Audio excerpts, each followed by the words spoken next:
Hey, glad you're here. Before we start tonight's story, tell me, where are you listening from and what time is it there? I'd love to know who's still around the fire with me. Drop a comment below if you're still awake. Now relax and let the rain carry you into the story. I've never told anyone this story before. Not properly, anyway. It's been 5 years since that camping trip to Wyoming, and sometimes I still wake up in the middle of the night, heart pounding, certain that I can hear the rain pattering against canvas and something else moving outside. Have you ever been camping in Wyoming? There's something about those vast stretches of wilderness that makes you feel incredibly small. During the day, it's breathtaking. The mountains touching the sky, forests stretching endlessly, wildlife roaming freely. But at night, it becomes a different world entirely. I'd gone with 3 mates from university, Oliver, James, and Marcus. We'd known each other since our first year, and though we drifted a bit after graduation, we still made the effort to meet up for these annual wilderness trips. It was Oliver's idea to go to Wyoming. His uncle had a cabin near the Bighorn National Forest, which would serve as our base camp for the week. We can hike during the day. He'd set over pints at our local, and then venture deeper into the forest for proper camping on the 3rd night. My uncle says there's a brilliant spot about 6 miles in. It sounded perfect, especially to 4 blokes from rainy London craving a proper adventure. None of us were strangers to camping, though I wouldn't call us experts either. We'd done the Lake District, Scotland, even a brief trip to the Pyrenees one summer. But American wilderness? That was new territory. The first 2 days were exactly as we'd imagined. Stunning vistas, challenging hikes, evenings spent drinking beers on the cabin's porch while watching the sunset paint the mountains in shades of orange and purple. On the 3rd day, we packed our gear and set off into the forest, following a trail that Oliver's uncle had marked on a weathered map. The weather forecast had mentioned a slight chance of rain, but nothing serious. Still, we were prepared. Good tents, waterproof jackets, the works. The hike was arduous but beautiful. Pine trees towered above us, creating a canopy that filtered the sunlight into dappled patterns on the forest floor. We spotted deer, a fox, even what Marcus swore was a black bear in the distance. By late afternoon, we'd reached the spot, a small clearing near a stream, surrounded by dense forest on 3 sides and a rocky outcrop on the 4th. It was picture perfect, like something from a camping magazine. We set up our tents, 2 two-man tents facing each other, started a small fire, and began preparing dinner. That's when I first noticed something off. While gathering more firewood from the edge of the clearing, I had the distinct sensation of being watched. You know that feeling? The prickling at the back of your neck. The sudden awareness of your vulnerability. I turned quickly, expecting to see a curious deer or perhaps one of my friends playing a prank. There was nothing there, just the swaying pines and the encroaching dusk. "You all right, mate?" James called from the fire. I shrugged it off. "Yeah, fine. Just thought I heard something." Dinner was jovial. Freeze-dried camping food made edible by hunger and improved by the beers we'd carried in our packs.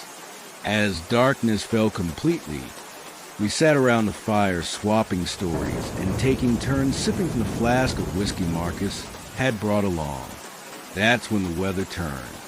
It started subtly, a few drops hitting the leaves above, creating a gentle pattering sound, then more steadily, until rain was falling in earnest around our little clearing.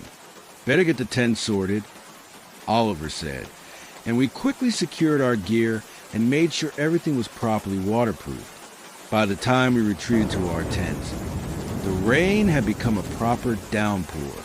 Oliver and I were sharing, with James and Marcus in the other tent. The sound of the rain on the canvas was both comforting and isolating. It created a cocoon of noise that seemed to separate us from the rest of the world. I dozed off quickly, tired from the day's exertion, lulled by the rhythmic sound of the rain and Oliver's soft snoring beside me. I'm not sure what time it was when I woke up. The rain was still falling heavily, but there was something else, a sound that didn't belong. A rustling outside, too deliberate to be the wind, too heavy to be a small animal. I lay perfectly still, straining to listen over the rain. There was again the sound of something moving around our campsite. Large, methodical. Oliver, I whispered, nudging him gently. Wake up. He stirred, grumbling. What's wrong? There's something outside. He went quiet, listening. After a moment, he whispered back, probably just a deer, or maybe a bear looking for food. The thought wasn't particularly comforting. We'd stored our food properly, hanging it from a tree away from the campsite as recommended. But bears were known to be curious and sometimes aggressive. Should we check if James and Marcus are awake? I asked. Before Oliver could respond, we heard a new sound, a low, rumbling growl that was definitely not a deer. It was unlike anything I'd heard before. Not quite a bear, not quite a wolf. Something different. Oliver's hand gripped my arm so tightly it hurt. Neither of us breathed. The rustling continued, circling our tent slowly. I could see a shadow moving against the canvas. Large, upright, and distinctly not animal-like in its movements. It paused directly outside our tent flap. The rain continued to pour, but in that moment, it seemed quieter somehow, as if the world was holding its breath along with us. Then came the smell, a putrid, decaying scent that seeped through the waterproof fabric. I had to fight the urge to gag. It smelled like rotting meat and something else, something earthy and ancient. We heard a zipper being undone slowly. Not our tent, but James and Marcus's. Do you think it's them? Oliver breathed, barely audible. I shook my head minutely, though I doubt he could see me in the darkness. The movement around their tent was too fluid, too purposeful to be someone fumbling in the night. Then we heard it, a muffled cry, quickly cut off, then another more desperate, followed by thrashing sounds. Oliver moved to unzip our tent, but I grabbed him. No, I hissed, we don't know what's happening. The sounds from the other tent were chaotic now. Fabric tearing, grunts, a cry of pain that was unmistakably human. And underneath it all, that same rumbling growl, louder now, hungrier. We should have done something. God, we should have helped them. But fear paralyzed us completely. I'm not proud of it, but we lay there trembling as the awful sounds continued for what felt like eternity, but was probably only minutes. Then silence, broken only by the steady drumming of rain. The shadow moved away from their tent and began circling ours again, slowly, deliberately, as if it knew we were awake, as if it was savoring our fear. Oliver's breath came in sharp, panicked gasps. I pressed my hand against his mouth, terrified that any sound would draw attention. My heart was pounding so violently I was certain it was audible outside the tent. The shadow paused at our tent entrance. I could see its outline against the fabric, tall, broad-shouldered, but with proportions that weren't quite right. The arms seemed too long, the head oddly shaped. A hand, or what I assumed was a hand, pressed against the tent fabric. The material dimpled inward under the pressure. It moved slowly, almost curiously, feeling the barrier between us. The zipper on our tent began to move. Up, slowly, one tooth at a time. I've never been religious, but in that moment, I prayed, silently, desperately prayed to whatever might be listening. The zipper stopped halfway. The shadow remained still for a long moment. Then, suddenly, there was a distant cracking sound, like a tree branch snapping, from somewhere deeper in the forest. The shadow's head turned sharply. It withdrew from our tent and moved away from the clearing with surprising speed and silence. Within seconds, it was gone, leaving only the sound of the rain and our terrified breathing. Neither of us moved for what must have been hours. The rain eventually lessened to a drizzle, then stopped completely. Dawn began to break, pale light filtering through the trees and into our tent. Only then did we gather the courage to unzip our tent and look outside. The campsite was wrong. Our carefully arranged gear was scattered about, some items missing entirely. The remains of last night's fire were spread across the clearing, as if kicked apart violently. And James and Marcus's tent, God, their tent, it was shredded, the fabric torn to ribbons. Inside, their sleeping bags and backpacks were similarly destroyed. There was no blood. Thank God for that small mercy. But there was also no sign of James or Marcus. "We need to get help," Oliver said, his voice hoarse and unfamiliar. We packed what remained of our gear in record time, not speaking, not even looking at each other. The weight of our cowardice hung between us like a physical presence. We should have done something. We should have at least tried. The hike back to the cabin was a blur. Every sound made us freeze. Every shadow among the trees sent adrenaline coursing through our bodies. We made the 6-mile journey in half the time it had taken us the day before, driven by pure fear.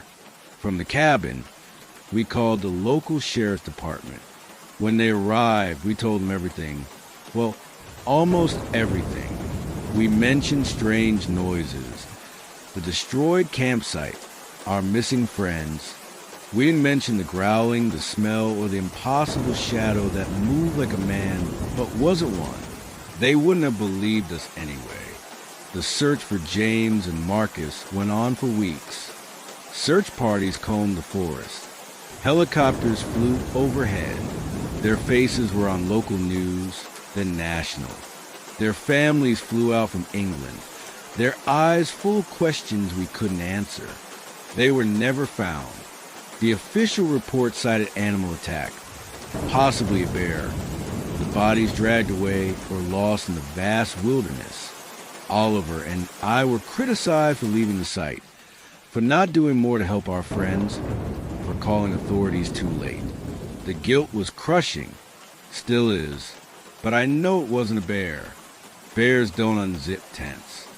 Bears don't move with such purpose, such malevolence.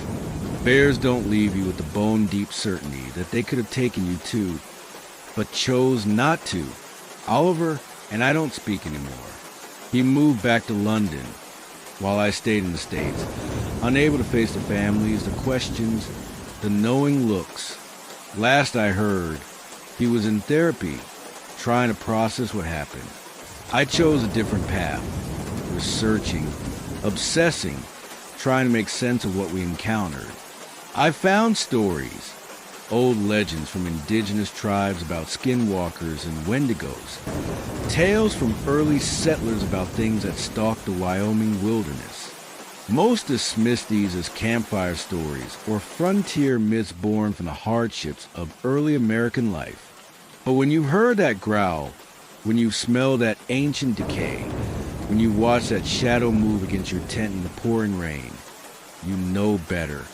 I still go camping sometimes. Not in Wyoming, never again there, but in other forests, other wilderness areas. I go alone now, setting up my single tent, listening to the rain when it falls. Part of me hopes to encounter it again, to face it, to somehow make amends for my cowardice that night. The other part hopes I never do. Are you camping anytime soon? If you are, and if it rains in the night, Listen carefully to the sounds beyond the pattering on your tent. Listen for movement that's too deliberate, too purposeful. And if you smell something ancient and decaying, if you see a shadow that doesn't quite match any animal you know, don't make the same mistake I did. Don't freeze.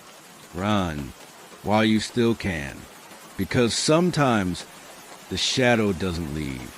Sometimes it stays, slowly unzipping your fragile shelter, reaching in with hands that aren't quite hands, coming for you with hunger that's been building for centuries. Sometimes the rain isn't enough to mask the sound of its breathing, just outside your tent, waiting for you to make a sound, listening, just as you're listening now.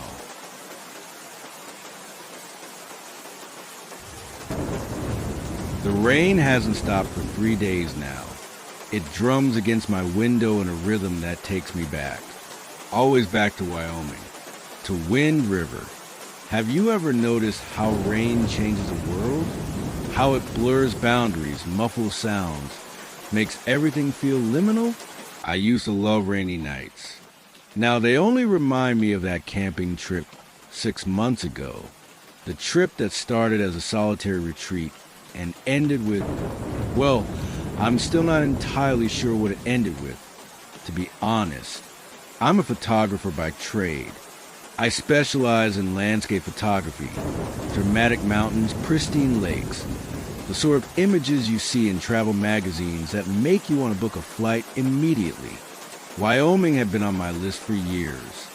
The Grand Tetons, Yellowstone, and particularly the Wind River Range. Less famous than its neighbors, but no less magnificent, with its jagged peaks and alpine lakes. I'd planned the trip meticulously. A week alone in the wilderness, 3 days hiking and camping in the Bridger Teton National Forest, followed by 4 days in the more remote Wind River Range. I'd researched the trails, packed the proper gear, even taken a wilderness first aid course. I was prepared for everything, except what actually happened. The Bridger Teton portion went perfectly. The weather was cooperative, the hiking challenging but not overwhelming. The views precisely as spectacular as I'd hoped. My camera filled with images of sunsets over mountain lakes, eagles soaring above pine forests, and the occasional deer or elk. Then I moved on to Wind River. The trailhead was deserted when I arrived, which didn't surprise me. It was late September, past the peak tourist season. The autumn chill had already settled in the mountains, keeping most casual hikers away. Perfect for photography. Fewer people to disturb the landscapes or crowd the best vantage points. The first day's hike was strenuous. 8 miles uphill, gaining nearly 2,000 feet in elevation. By late afternoon, I reached my planned campsite near a small alpine lake. The location was breathtaking. The lake was a perfect mirror, reflecting the surrounding peaks. Pines and spruce trees created a natural windbreak, and a small clearing offered an ideal spot for my tent. I set up camp efficiently, having done this countless times before. One-person tent, sleeping bag rated for below freezing temperatures, portable stove. Food hung properly in a tree away from my sleeping area. I spent the evening taking photos as the sun set behind the mountains, casting the lake in shades of gold and crimson. That night, I fell asleep to absolute silence. That's one thing about true wilderness. The silence has depth to it. It's not the absence of sound, but a presence of its own. I woke sometime in the middle of the night to the first droplets of rain hitting my tent. The weather forecast had mentioned a chance of showers, so I wasn't concerned. I listened to the gentle patter, finding it soothing, and soon drifted back to sleep. By morning, the gentle shower had transformed into a steady downpour. I considered my options over a breakfast of instant oatmeal and strong coffee. The prudent choice would be to head back to the trailhead. Flash floods can be dangerous in mountain valleys. and trails can become treacherous when wet. But the photographer in me was excited. Rain changes landscapes, adds drama, creates atmospheric mist, makes colors more vibrant. I decided to stay one more night and see if the storm cleared by the following day. I spent the rainy day taking photos from under the shelter of my rain tarp, the mist rolling between mountain peaks, raindrops creating concentric circles in the lake, the occasional flash of lightning illuminating the clouds. As evening approached, the rain intensified. I retreated to my tent earlier than usual, made a simple dinner on my camp stove just outside the tent flap, and settled in with my book. That's when I first heard it. At first, I thought it was just the wind, a low, moaning sound that moved through the trees. But there was something deliberate about it, almost like words being carried on the wind, just at the edge of comprehension. I lowered my book and listened intently. There was again a sound that was almost a voice, almost intelligible, calling, beckoning. Hello. I called out, feeling slightly foolish. There was no one else around for miles. I hadn't seen another hiker all day. The sound stopped immediately. The only response was the drumming of rain against my tent. I shrugged it off as imagination. When you're alone in the wilderness, especially in the rain, the mind plays tricks. Wind through rock formations can create strange acoustics. I returned to my book, though I found myself reading the same paragraph repeatedly, unable to focus. As night deepened, the rain became torrential. The pounding on my tent was like 1,000 tiny fists demanding entry. The wind picked up, shaking the tent walls. I checked that everything was secure, then slipped into my sleeping bag, grateful for its warmth. Sleep came fitfully. I drifted in and out, waking at every particularly strong gust of wind or crack of thunder in the distance. During one such awakening, I noticed something odd. The rain still pounded against my tent, but beneath it was another sound. Footsteps. Slow, measured footsteps circling my tent. I froze, straining to listen. The footsteps were deliberate, heavy. A bear, perhaps? But bears don't typically move like that. Their gait is different, less purposeful. Who's there? I called out, my voice steadier than I felt. The footsteps stopped abruptly. Silence stretched for so long, I began to doubt I'd heard anything at all. Then, suddenly, the voice again, closer now, no longer carried on the wind, but seemingly right outside my tent. Still incomprehensible, but unmistakably trying to communicate. My heart pounded in my chest. I reached for my torch and hunting knife. Not that the latter would offer much protection against wildlife, but its weight in my hand was reassuring. I'm armed. I lied, hoping my voice didn't betray my fear. Identify yourself. The response was immediate and chilling. A laugh. Not joyful or even menacing, but hollow, like wind through an empty corridor. Then the voice again, this time forming words I could almost understand. Come see. I sat up fully, knife gripped tightly. See what? Who are you? The others. Come see the others. Every instinct told me to stay put, to wait for daylight. But mixed with my fear was a strange, almost magnetic curiosity. The voice was compelling in a way I couldn't explain. What others? I asked, immediately regretting engaging with whatever this was. They'd been waiting so long. A flash of lightning illuminated my tent, and in that brief electric moment, I saw a silhouette against the tent wall, the shape of a person, but wrong somehow. Too tall, too thin, proportioned subtly but definitely inhuman.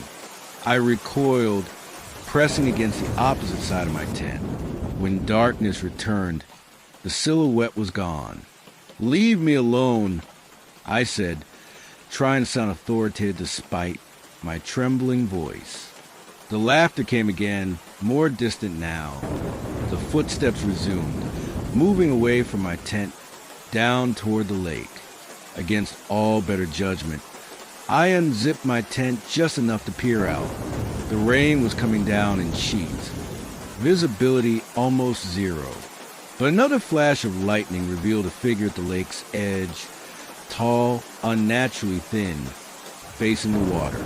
In the brief illumination, I could see others emerging from the lake. Figures rising from the water, dripping, moving with jerky, unnatural motions toward the shore. I ducked back into my tent, heart threatening to burst from my chest. This wasn't happening. Couldn't be happening. I was asleep, having a nightmare triggered by the storm. I pinched myself hard enough to leave marks. I wasn't dreaming. The voice called again, louder now, clear despite the rain. "Last chance, come see." Then multiple voices joined in a chorus from the direction of the lake. "Come see, come see, come join." I did the only sensible thing. I grabbed my emergency beacon, activated it, and curled up in the furthest corner of my tent, knife in hand. I wouldn't leave. I wouldn't look again. I would wait for morning or for rescue, whichever came first. The voices called all night, sometimes distant, sometimes so close I could feel breath against the tent fabric. The footsteps circled continuously, occasionally stopping directly outside my tent flap. Once, something pressed against the side of the tent, a hand or something like a hand, its impression visible against the taut fabric. I bit my tongue to keep from screaming. Dawn arrived glacially slowly. As the first gray light filtered through the rain, the voices faded. The footsteps receded. By full daylight, there was only the sound of continuing downpour. I waited another hour before venturing out. The campsite looked untouched. No footprints in the mud, no evidence of visitors. The lake was a turbulent gray under rain, but empty of anything but water. I packed up with record speed, hands still shaking. The emergency beacon had been activated for hours.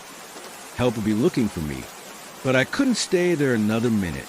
I would hike out and meet them on the trail. The journey back was harrowing. The trail had turned to mud, slippery and treacherous. Twice I fell, once nearly tumbling down a steep embankment. The rain never let up, reducing visibility to mere yards.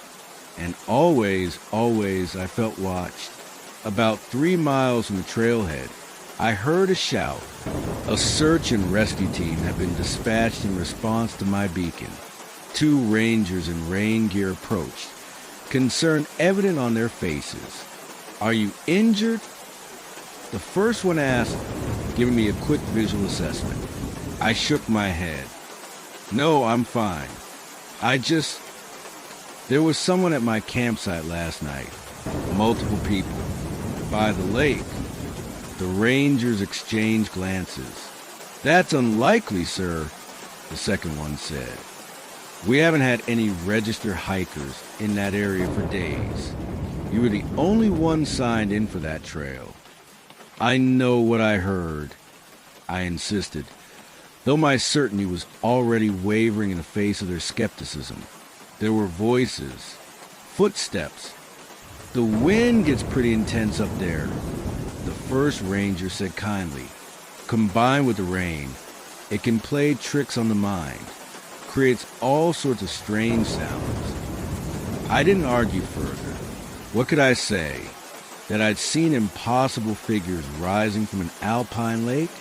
That I'd been invited to join the others? They already thought I was a panicky tourist who'd hit his emergency beacon over nothing. They escorted me back to the trailhead where my car waited. Before I left, the older ranger held me back for a moment. "Which lake were you camping at?" he asked quietly. "The small one just below Palmer Peak. I answered, "Why?" He hesitated, then shook his head. "No reason. Drive safely. The roads will be slick." I didn't press him. I just wanted to get away. It was only later, after returning to my hotel in Jackson, that curiosity got the better of me. I searched online for any unusual reports or legends about that area. Most of what I found was standard tourism information, hiking trails, fishing spots, wildlife warnings. But buried in a local history forum, I found a thread about Wind River legends. A post from someone claiming to be a former park ranger caught my attention. The lake below Palmer Peak was the site of a tragedy in 1978. A flash flood swept through the valley during a freak storm, catching a group of 7 hikers unaware. All drowned. Their bodies were recovered days later, but local legend says they still walked the shore during heavy rains, looking for others to join them. Just old-timers' tales, of course. But park management quietly discouraged camping at that spot for years afterward. I stared at the screen, my mouth dry. Below the post was a grainy newspaper photo from 1978, 7 body bags lined up on a shore. In the background, barely visible, was a lake and mountain I recognized immediately. I never reported what happened that night to anyone official who would believe me, but I've never returned to Wyoming, and I've given up landscape photography entirely. The thought of being alone in the wilderness, especially in the rain, I can't bear it. Sometimes on particularly stormy nights like tonight, I think I hear those voices again, calling, beckoning, inviting me to come see the others. I turn up my music, my television, anything to drown them out. But I know they're still there, waiting by that lake, waiting for the next lonely camper to arrive during a rainstorm, waiting for someone to finally accept their invitation. Where are you listening from right now?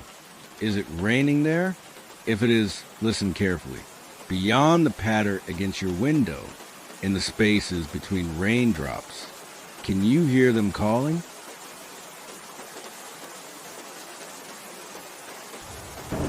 The sound of rain against the windscreen is hypnotic.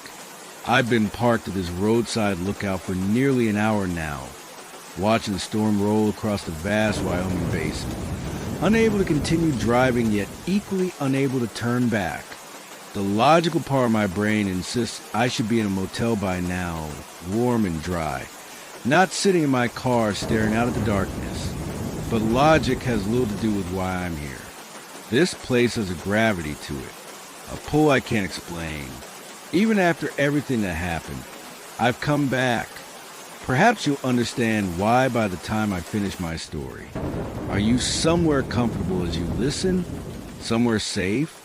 I hope so, because what I'm about to tell you, what happened to me 2 years ago in the Medicine Bow National Forest, still haunts the edges of my sanity whenever I hear rainfall against canvas. I was on sabbatical from the university where I teach anthropology, 6 months to research indigenous folklore across the American West, specifically stories about the land itself being sentient or having agency. Tales of mountains that decide who climbs them, valleys that hide themselves from strangers, forests that deliberately lead travelers astray. Every culture has them. These stories are places with will and intent. I'd already spent 3 months traveling through Arizona and New Mexico, recording interviews with elders from various tribes. Wyoming was my next stop, with a particular focus on the Wind River Reservation and the surrounding wilderness areas. My contact was a man named Robert Gray Wolf, a Shoshone elder who had agreed to speak with me about traditional stories of the region. We arranged to meet at his home on the reservation, but when I arrived, his niece informed me he'd gone to visit family in Utah and wouldn't return for at least a week. It was a disappointment, but not a disaster. I had plenty of other research to do in the area. and I'd been camping between interviews to save on accommodation costs. So I decided to use the unexpected free time to explore the Medicine Bow Mountains, which I'd heard were spectacular. The ranger at the visitor center was extraordinarily helpful, suggesting several hiking trails and camping areas. When I mentioned my research, her expression changed subtly. "You know," she said, lowering her voice slightly, "if you're interested in that sort of thing, you might want to check out Echo Basin. It's off the main trails, about a 4-hour hike from the Thunder Road trailhead. Not many people go there." "What's special about it?" I asked. She hesitated. "There are stories, probably nothing to them, but the indigenous people avoided that basin. And even now, hikers report unusual experiences, voices, disorientation, that sort of thing." My academic interest was immediately piqued. "That sounds exactly like what I'm researching. Is it safe to camp there?" "Safe enough," she said with a shrug. "Just don't go during storm season. The basin can flood quickly, but we're past that now, should be fine." She marked the location on my map with a pencil. "Stay on the marked trail until this junction, then follow this game trail northeast. If you reach a ridge overlooking the basin by mid-afternoon, you should have plenty of time to make camp before dark." I thanked her and headed out, stopping at an outfitter's store to stock up on supplies. By early afternoon, I was at the trailhead, my pack containing everything I needed for 2 nights in the wilderness. The hike was challenging but breathtaking. The Medicine Bow Range is a rugged beauty. Dense pine forests giving way to rocky outcroppings, meadows filled with late summer wildflowers, and views that stretch for miles. I saw no other hikers after the first hour, which suited me perfectly. The solitude was refreshing after months of interviews and travel. I found the game trail without difficulty and turned northeast as instructed. The path narrowed, winding through increasingly dense forests. The air grew noticeably cooler and damper. Moss covered the trees here, hanging in delicate green curtains. The forest floor was spongy underfoot, absorbing the sound of my footsteps. By late afternoon, I reached the ridge overlooking Echo Basin. The name made immediate sense. It was a perfect natural amphitheater, a roughly circular depression, perhaps half a mile across, surrounded by steep slopes on 3 sides. The fourth side, where I stood, sloped more gently down into the basin. The bottom was relatively flat, with a small stream running through it and clusters of pines providing natural shelter. It was stunning and, I had to admit, somewhat eerie in its perfect formation. I made my way carefully down the slope into the basin. The temperature dropped several degrees as I descended, and I noticed how the sounds changed, becoming somehow both muffled and sharper simultaneously. My breathing echoed slightly, as did the crunch of pine needles under my boots. Near the stream, I found an ideal camping spot, level ground, some protection from the elements provided by a stand of pines, but with a clear view of most of the basin. I set up my tent efficiently, gathered firewood, and prepared for evening. As the sun began to set, casting long shadows across the basin, I sat by my small fire and recorded my initial observations in my journal. Echo Basin appears to be a natural formation, though its acoustics are remarkable. Even small sounds seem to return from multiple directions. There's a sense of being enclosed, watched from all sides. Easy to understand why this place might generate folklore about sentience or awareness. Further investigation tomorrow. I ate my dinner of dehydrated pasta, watched the stars appear one by one in the darkening sky, and eventually retired to my tent, despite the isolation and the strange acoustics of the place. I felt peaceful, protected, even I fell asleep quickly to the gentle sound of a nearby stream. What woke me was the absence of sound. The stream, which had been a constant gentle background noise, had gone silent. I checked my watch, 3:17 a.m. Far too early to start the day, but something felt wrong. I slipped out of my sleeping bag, pulled on my boots, and unzipped the tent just enough to peer outside. The night was clear and cold, moonlight bathing the basin in silver light. The stream was still there, still flowing, but soundlessly, as if someone had pressed a mute button on the world. Then I noticed something else. The air pressure had changed. It felt heavy, oppressive, like the moments before a severe storm. I checked the sky again. Still clear, stars visible from horizon to horizon. "Hello," I called out, surprised by how my voice seemed to drop dead, absorbed by the air rather than echoing as it had earlier. No response, just that unnatural silence. I stepped fully outside my tent, flashlight in hand. The beam cut through the darkness, illuminating patches of ground, trees, rocks, all completely normal, yet somehow not. The color seemed slightly off, the shadows too deep. That's when I heard the first voice. It wasn't loud, a whisper really, but in that profound silence, it might as well have been a shout. Who walks in our place? I spun around, flashlight beam dancing wildly. "Hello? Is someone there?" No answer. I told myself it was just another hiker, perhaps camped on the other side of the basin. But deep down, I knew better. The voice had been too close, almost in my ear. I retreated to my tent, zipping it closed as if the thin fabric could provide any real protection. I sat cross-legged on my sleeping bag, flashlight pointed at the tent entrance, listening intently. The silence stretched on. Minutes passed. My breathing gradually slowed. Perhaps I'd imagined it. A dream lingering into wakefulness. My research subject manifesting in my subconscious. Then I heard it again, this time a different voice, lighter, feminine. "She doesn't belong." And another, deeper, gravelly. "But she came willingly." And another, "She seeks understanding."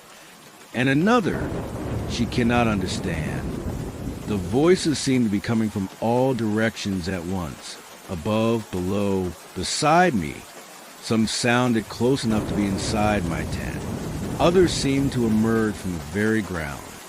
I clutched my flashlight tighter, its beam trembling with my shaking hand. "Who are you?" I managed to ask, my voice barely a whisper. "We are the basin," came the reply, this time in unison, multiple voices speaking as one. A rational explanation. I told myself frantically, there must be a rational explanation. Acoustics playing tricks. Other campers playing a cruel joke. My own mind manufacturing experiences related to my research. "What do you want?" I asked, trying to keep my voice steady. To be remembered. Again, that unsettling unison of voices. "I remember you," I said, not entirely sure what I meant. "I came here to learn about you." The silence returned, so absolute I could hear my heart pounding in my chest. Then a single voice directly outside my tent. "Then learn." Something pressed against the side of my tent. A hand, or something like one. I could see the impression of 5 fingers against the fabric. Then another on the opposite side. And another. And another. Soon my tent was surrounded, dozens of hands pressing inward from all sides, the nylon stretching but not breaking. I screamed then, a primal sound of pure terror that should have echoed throughout the basin. Instead, it seemed to be swallowed by the air itself, gone the instant it left my lips. The hands retreated suddenly. The silence lifted. Normal night sounds rushed back in. the stream's gentle babble, the whispering of wind through pine needles, the distant hoot of an owl. I sat frozen in my tent, afraid to move, afraid to speak. Whatever was happening, I didn't want to provoke it further. That's when the first raindrop hit my tent. It was so unexpected. The sky had been clear just minutes before that I actually laughed a short, hysterical sound. Another drop followed, then another. Within seconds, it was a downpour. Rain I could handle. Rain was normal, natural. I began to relax slightly, listening to the rhythmic patter against the tent fabric, focusing on my breathing. But as the rain intensified, something changed. The drops began to sound like voices. Dozens, hundreds of overlapping whispers, unintelligible at first, then gradually forming words. Listen, remember, hear our story. The whispers rose and fell with the intensity of the rain, sometimes clear, sometimes merging into an indistinct murmur. And between the words, I began to hear something else. Crying, weeping, sounds of profound grief. Despite my fear, I felt an overwhelming compulsion to listen, to understand. I closed my eyes, focusing on the rain voices, trying to make sense of their fragmented communication. Images began to form in my mind, not like normal thoughts or memories, but vivid, intrusive visions. The basin, but different. No trees, just open grassland. People living here. An encampment of some kind. Children playing. Women working. Men returning from a hunt. Then, clouds gathering. Rain beginning. Slowly at first, then with increasing fury. The stream swelling, rising. People gathering belongings, children trying to flee up the slopes, water coming too fast. The narrow outlet of the basin clogged with debris. Water rising, rising. Screams, struggling, bodies floating. And finally, silence, the basin a lake. Then gradually, the water receding, leaving nothing but mud and death. I gasped, opening my eyes, tears streaming down my face. The rain continued to fall, but the voices had faded. In their place was a single phrase, repeated over and over. Remember us, remember us, remember us. I don't know when I fell asleep. I must have collapsed from emotional exhaustion. When I woke, sunlight was filtering through the tent fabric. Birds were singing. The world seemed normal again. Outside, the ground was completely dry. No evidence of the torrential rain I'd experienced. No footprints surrounding my tent. Nothing to suggest anything unusual had happened at all. I packed up quickly, eager to be away from that place. As I shouldered my backpack and took a final look around the basin, a thought occurred to me. One that sent a chill down my spine despite the warming morning air. What if my experience hadn't been supernatural at all? What if it had been the land itself communicating in the only way it could? Through weather, through sound, through the impressions it could leave on a receptive human mind.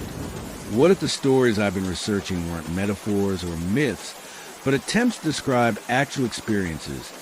The land remembering, speaking, reaching out across the barriers of time and consciousness. I hiked out faster than I'd hiked in, nearly running at times. When I reached the visitor center, I sought out the ranger who'd suggested Echo Basin. Did you know?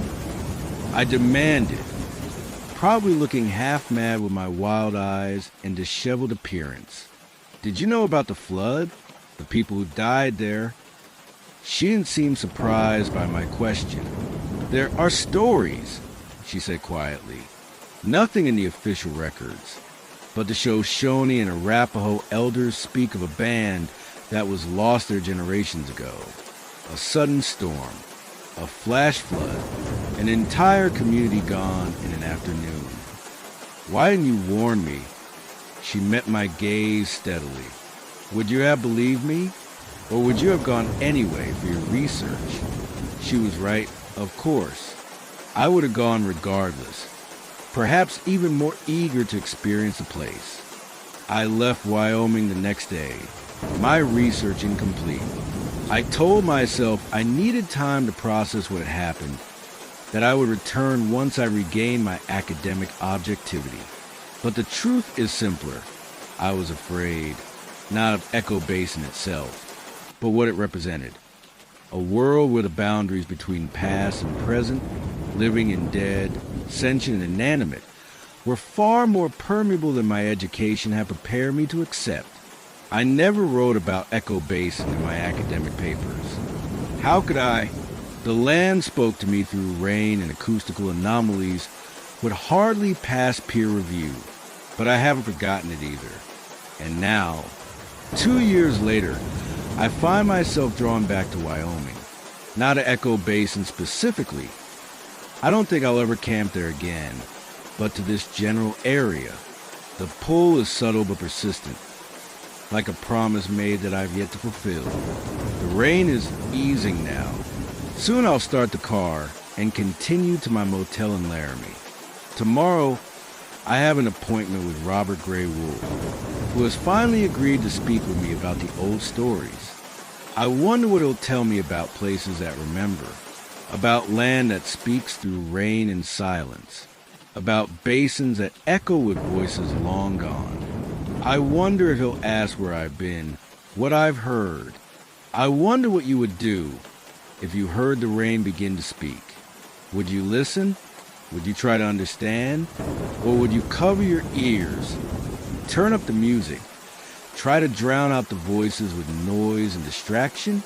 The next time you're caught in a downpour, pay attention to the patterns of the raindrops. Listen for the whispers between the splashes.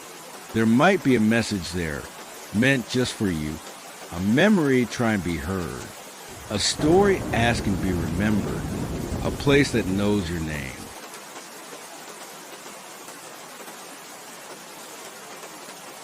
Do you hear that? The rain against your window? It's a comforting sound, isn't it? The soft, steady rhythm that makes you feel safe and warm inside. Protected. That's what I thought too once. Before Wyoming. Before the Hollows. I wasn't meant to be alone on that trip. My sister Clara was supposed to come with me. An autumn break in the Bighorn Mountains to celebrate my finishing my doctoral thesis. We've been planning it for months. The pair of us. A proper adventure. Just like when we were kids and our parents would take us camping in the Lake District back home. 3 days before we were set to fly out from Heathrow, Clara called me. Her voice was thick with disappointment. Em, I'm so sorry. Work's gone completely mental. That merger I told you about, it's happening now, not next quarter. I can't possibly get away. I remember the sinking feeling in my stomach. Can't you push back? This is our trip. Clara, we've been planning it for ages. I know. I feel awful. But this is a promotion I've been working toward for 3 years. If I'm not here for this, I can kiss it goodbye. She paused and added, you should still go, though. Everything's booked. You've earned this break more than anyone I know. I nearly didn't. The thought of exploring the American wilderness alone was intimidating. But Clara was right. I've been working on my thesis for 4 years, barely coming up for air. The chance to breathe in mountain air, to see the autumn colors in Wyoming that I'd read so much about, I couldn't bring myself to cancel. So I went alone, flew to Denver, rented a 4-wheel drive, and made the long drive north into Wyoming. The scenery was everything I'd hoped for, vast open spaces, mountains rising in the distance, aspens turning golden against the dark green pines. By the time I reached the small town of Sheridan at the foot of the Bighorns, I was glad I'd come, despite being alone. I stayed in Sheridan the first night, planning my route into the mountains. The motel owner, a leathery-faced man named Hal, was delighted to hear I was heading into the Bighorns. Best time of year for it, he told me over breakfast in the motel's small dining room. Most tourists come in summer, but autumn, that's when the mountains show their true character. I asked him for recommendations, trails that would be suitable for a solo hiker with moderate experience. Black Tooth Trail is popular, he said. Good views, well marked. Or there's Medicine Wheel if you're interested in Native American history. He hesitated, then added, if you want something less traveled, there's an area called the Hollows bit off the beaten path, but the aspens are spectacular this time of year. Gets its name from these strange bowl-shaped depressions in the landscape, like giant footprints pressed into the earth. Something in his tone caught my attention. You don't sound entirely convinced I should go there. He shrugged, refilling my coffee cup. It's beautiful country, no doubt about it. Just, well, locals tend to avoid it after dark. Old superstitions, mostly. Nothing a rational English doctor, like yourself, would worry about. I smiled. Almost doctor. Still need to defend my thesis. What's it about, if you don't mind me asking? Folklore as cultural adaptation to environmental threats. Specifically, how communities create supernatural narratives to discourage behaviors that might be dangerous in their environment. He laughed, a short bark of sound. Well then, you'll appreciate this. The Crow believe the hollows are thin places, where the barrier between worlds isn't quite solid. They say if you sleep there during the autumn rains, you might wake up elsewhere. Exactly the sort of thing I study. I said, intrigued. A story that keeps people from camping in an area that might be prone to flash flooding or rock slides during rain seasons. Probably, he agreed, but his eyes didn't quite meet mine. Anyway, I'll mark it on your map if you want to check it out. Just be sure to heed the weather forecast. Rain's expected in a week. I assured him I would, and thanked him for the recommendation. 2 days later, I was deep in the Bighorn Mountains, having hiked several trails and filled my camera with photographs of breathtaking vistas. The aspens were indeed spectacular, their leaves shimmering gold in the sunlight, occasionally raining down around me in gentle swirls when the wind blew. The forecast had held. Clear skies, unseasonably warm days, and crisp nights. Perfect camping weather. But by my 4th day, I noticed clouds building on the western horizon.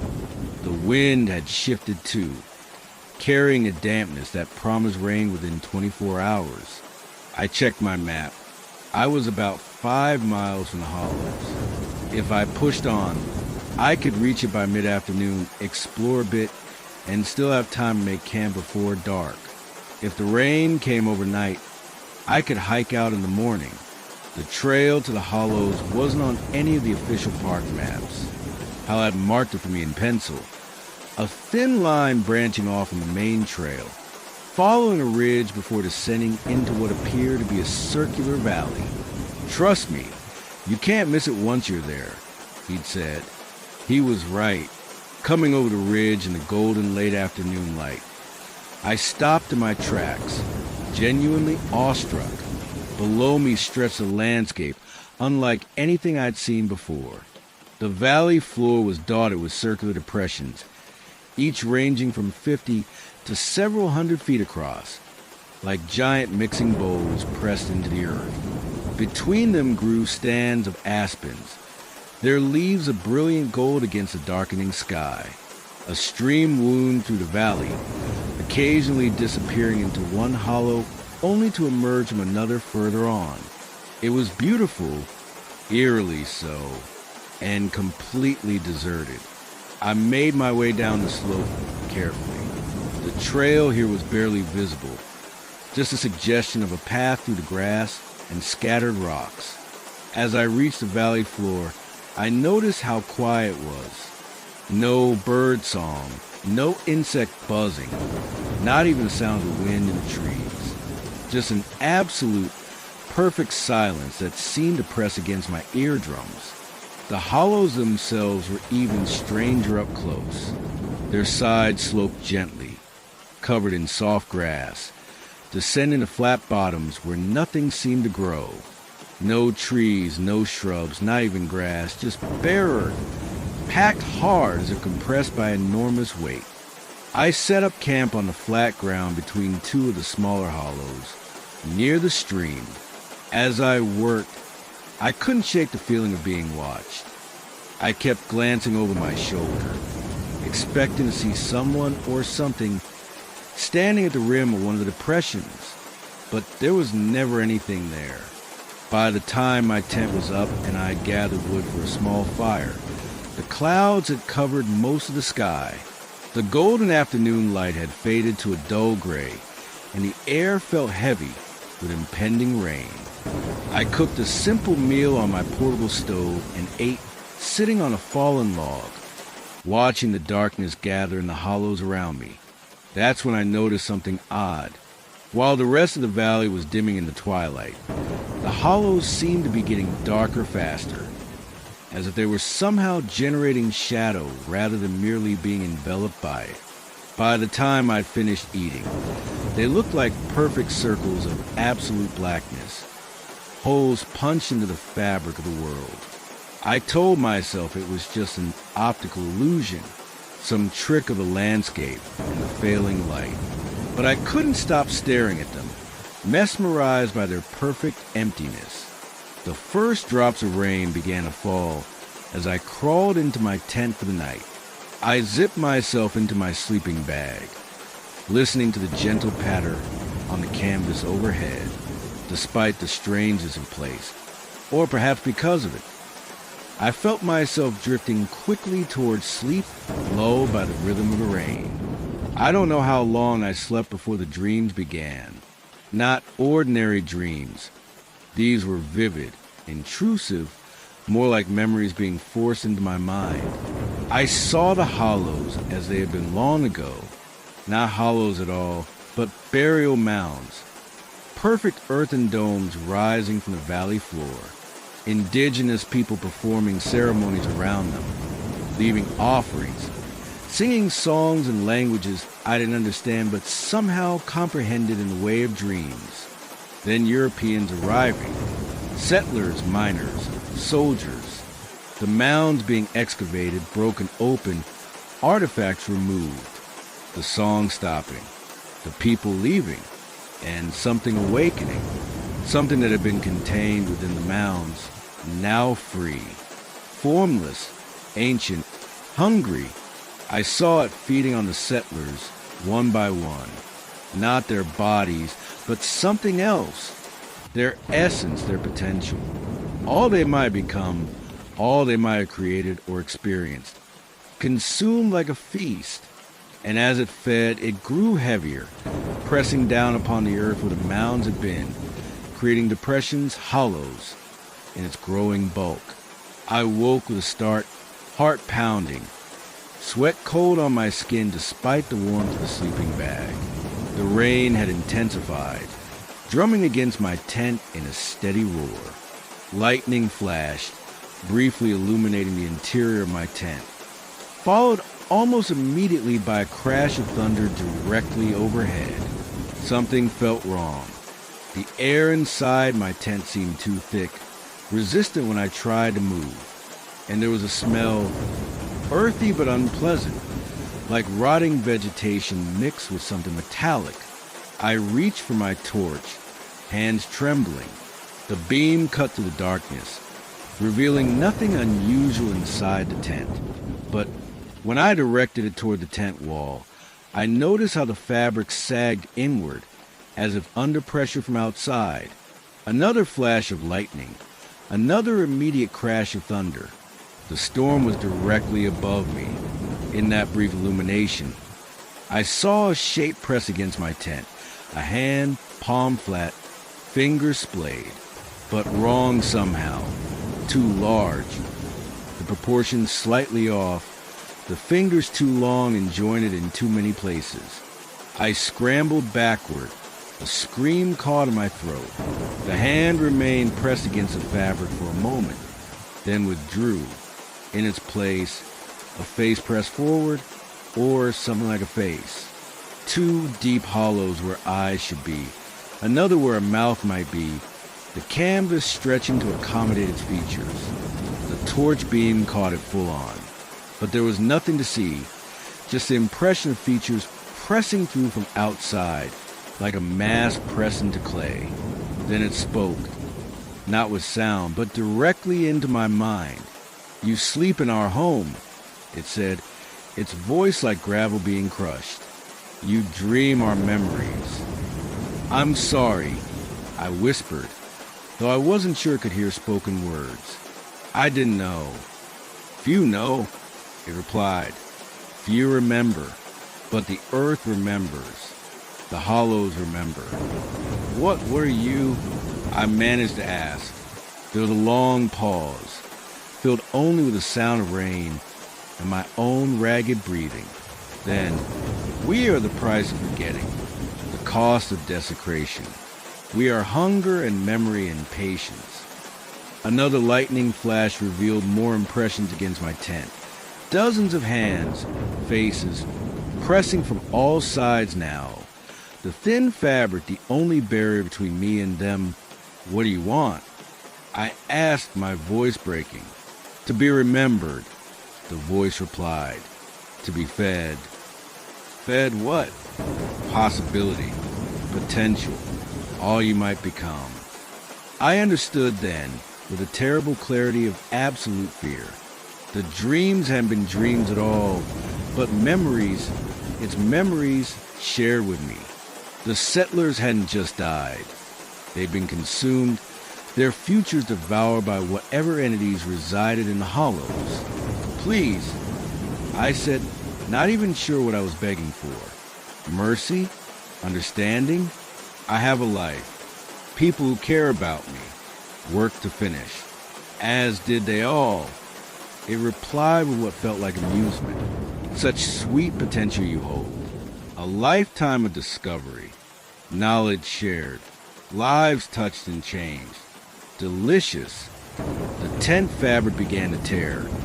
Tiny rips appearing where the pressure of the hands and faces was greatest. Rain spattered through the openings, cold against my skin. In desperation, I did the only thing I could think of. I began to sing. Not any song I knew. The words weren't even in English, nor any language I recognized. They came to me from the dreams, from the memories that had been forced into my mind. The songs that had once been sung around the burial mounds, before they became hollows. The pressure against the tent eased slightly. The voice in my mind grew quieter, confused. "You remember," it said, uncertainty clear in its tone. "How do you remember?" I didn't answer, just kept singing, the unfamiliar words flowing from me as if I'd known them all my life. I sang of respect for the dead, of the sacred nature of burial grounds, of the balance between worlds that must be maintained. The hands withdrew completely. The faces pulled back through the small tears of my tent. I could see the hollows themselves changing, the darkness within them swirling like smoke, condensing, taking shapes that were almost human but not quite. "You are not of the desecrators," the voice said finally. "Yet you are not of the people either." "I study the old stories," I replied, the singing having stopped as suddenly as it had begun. "I try to understand why they matter." There was a long silence, broken only by the continuing rain and occasional distant thunder. The storm was moving away. "Understanding is not enough," it said eventually. "Action must follow knowledge. Restoration must follow understanding." "What would you have me do?" I asked. "Remember us. Tell our story. bring others who will help restore what was broken. Before I could ask what that meant, how I was supposed to accomplish such a thing, the presence withdrew completely. The pressure in the air dissipated. The smell faded. I was alone in my damaged tent in the middle of a rainstorm, wondering if I'd lost my mind. I didn't sleep again that night. As soon as the first gray light of dawn appeared, I packed my sodden gear and began hiking out, practically running at times, stumbling on the wet trail in my haste to be away from that place. It took me 3 hours to reach the main trail, and another 4 to hike back to where I'd left my rental car. The entire time, I felt watched, not threateningly, but attentively, as if someone was making sure I kept my unspoken promise. When I reached Sheridan, I went straight to the local library. I spent hours researching the area known as the Hollows, finding only brief mentions in old survey reports and archaeological studies. One article from 1922 referred to circular depressions that local indigenous populations claim were once burial mounds, destroyed by early settlers. Another, from a University of Wyoming archaeological journal published in 1976, noted that artifacts recovered from the hollows in the late 19th century were dispersed to various private collections and museums, their provenance often poorly documented. I extended my stay in Wyoming by 2 weeks. I visited reservation lands, speaking with Crow elders willing to talk to me. I went to regional museums, examining artifacts, cross-referencing catalog numbers. I made phone calls, sent emails, compiled lists. By the time I flew back to England, I had enough material for an entirely new thesis, one that traced the systematic destruction of indigenous burial sites in the Bighorn region and the subsequent mysterious disappearances of many of those involved in the desecration. I defended my original thesis successfully, but I spent the 3 years since working on this new project. I've connected with indigenous rights organizations, museum repatriation specialists, archaeologists with experience in restoration of sacred sites. Next month, I'm returning to Wyoming with a team. We have grants, permissions, support from both academic institutions and tribal authorities. We're going to begin the work of restoring the hollows. Not to what they were exactly, for too much has been lost for that, but to something that acknowledges their true nature and importance. Clara is coming with me this time. She left her corporate job not long after my return from that first trip. Said she'd had a vivid dream one night during a rainstorm. A dream about burial mounds and songs and potential being stolen. Said it made her realize she was on the wrong path entirely. She's studying indigenous law now. Strange how things work out. I still dream about the hollows sometimes. Not nightmares anymore, but dreams of work being done, balance being restored. And when it rains, especially at night, I sometimes find myself singing those ancient songs, the words still clear in my memory.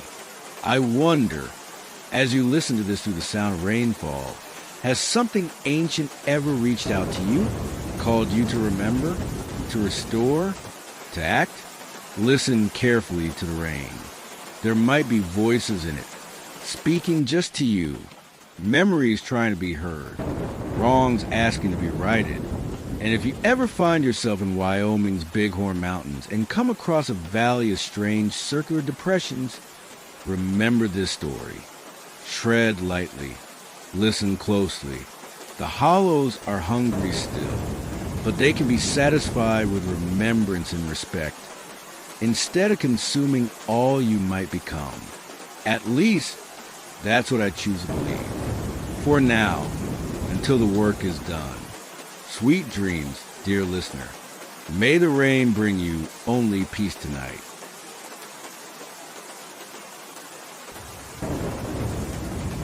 Rain has a way of changing things, doesn't it? The way it transforms familiar landscapes, blurs boundaries, alters perceptions. Listen to it now, tapping against your window. Comforting, isn't it? That rhythmic patter that makes the world outside seem distant, separate from the warmth and safety of where you are now. I used to find that sound soothing too. Used to. That was before my experience in the Cloud Peak wilderness of Wyoming's Bighorn Mountains. Before I learned that sometimes rain doesn't just change how things look. It changes what things are. I should introduce myself. I suppose. My name is Eliza.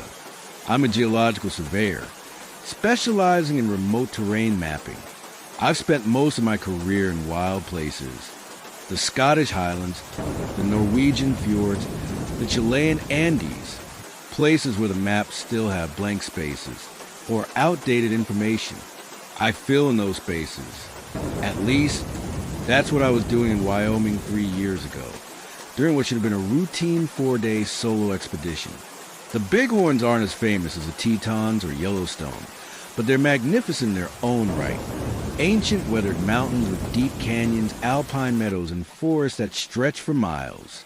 My assignment was to survey a particular valley system that recent satellite imagery suggested had been improperly mapped in the 1970s.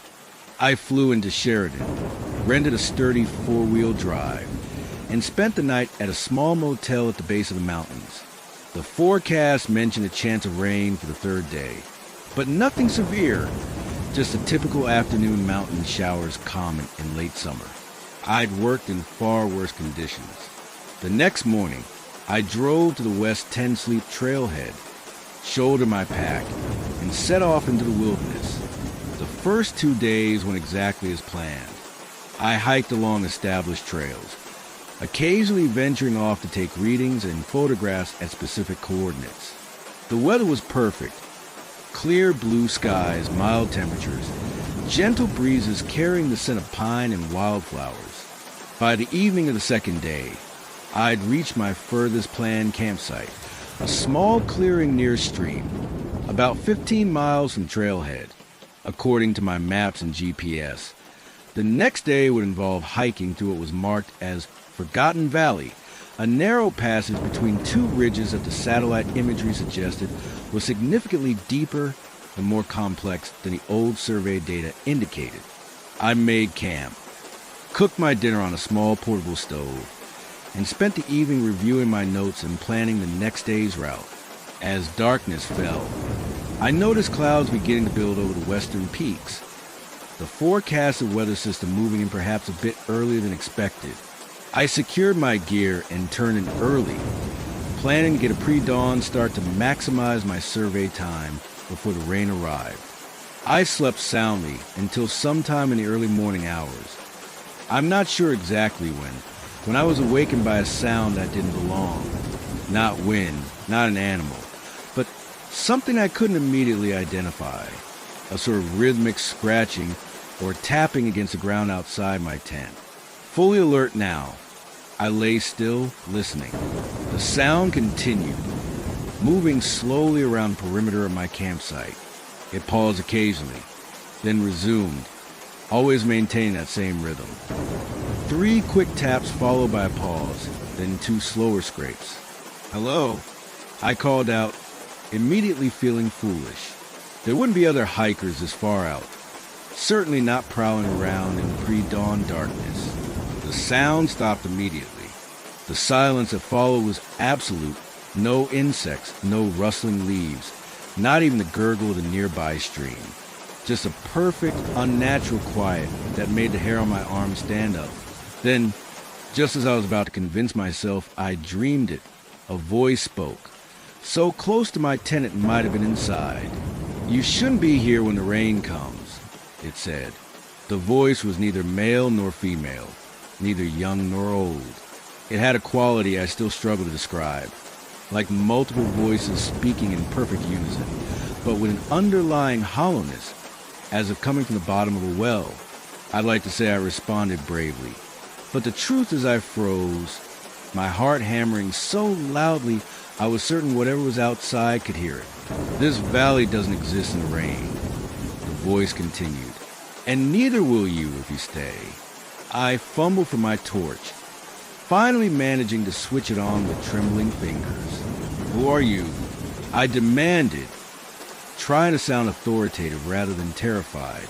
"What do you want?" No answer came. I unzipped my tent with one quick motion and shone the torch around the clearing. Nothing. No footprints in the soft earth. No disturbance of the pine needles I'd cleared from my tent. No sign at all that anything had been circling my camp moments before.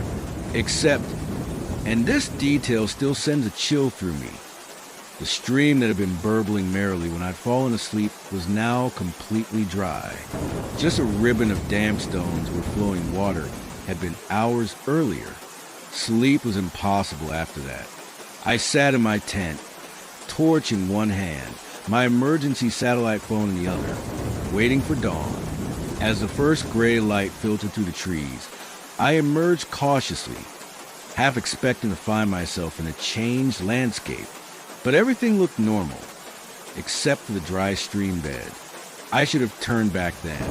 Every instinct was screaming at me to pack up and return to the trailhead. But professional pride is a powerful force, and I'd never abandoned a survey before. Besides, I told myself, there were perfectly rational explanations for both the voice and the dry stream. Sound carries strangely in mountain valleys. Perhaps I'd overheard another camper somewhere nearby, their voice distorted by the acoustics. And mountain streams can disappear underground temporarily, especially in karst topography like parts of the Bighorns. So I convinced myself to continue, albeit with heightened awareness. I packed up camp efficiently, checked my GPS coordinates, and set off toward Forgotten Valley just as the sun was cresting the eastern ridge. The morning progressed uneventfully. I hiked through gorgeous terrain, pine forests giving way to alpine meadows dotted with late summer wildflowers, streams, flowing ones, crisscrossing my path. By midday, I'd reached the entrance to Forgotten Valley, a narrow gap between towering rock walls that opened into what my satellite imagery showed as a complex system of smaller valleys and ravines. The sky had darkened considerably by this point. The clouds that had been building overnight now covered most of the visible sky, heavy and gray. The wind had picked up too, carrying the unmistakable scent of impending rain. I calculated that I had perhaps 2 hours before the shower reached me. Enough time to complete my primary survey points if I moved efficiently. The entrance to the valley was marked by an unusual rock formation, a natural arch spanning the narrow gap, like a doorway into the mountains themselves. As I passed beneath it, I felt a subtle but distinct change in the air pressure, as if I had stepped into a slightly different atmospheric zone. The temperature dropped several degrees, and the sounds of the forest behind me seemed to dim, replaced by an expectant silence.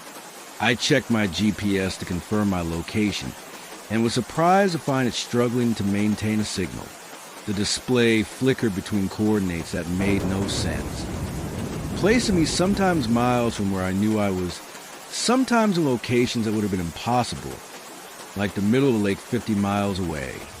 Finally, it settled on signal lost, leaving me to rely on my compass and paper maps.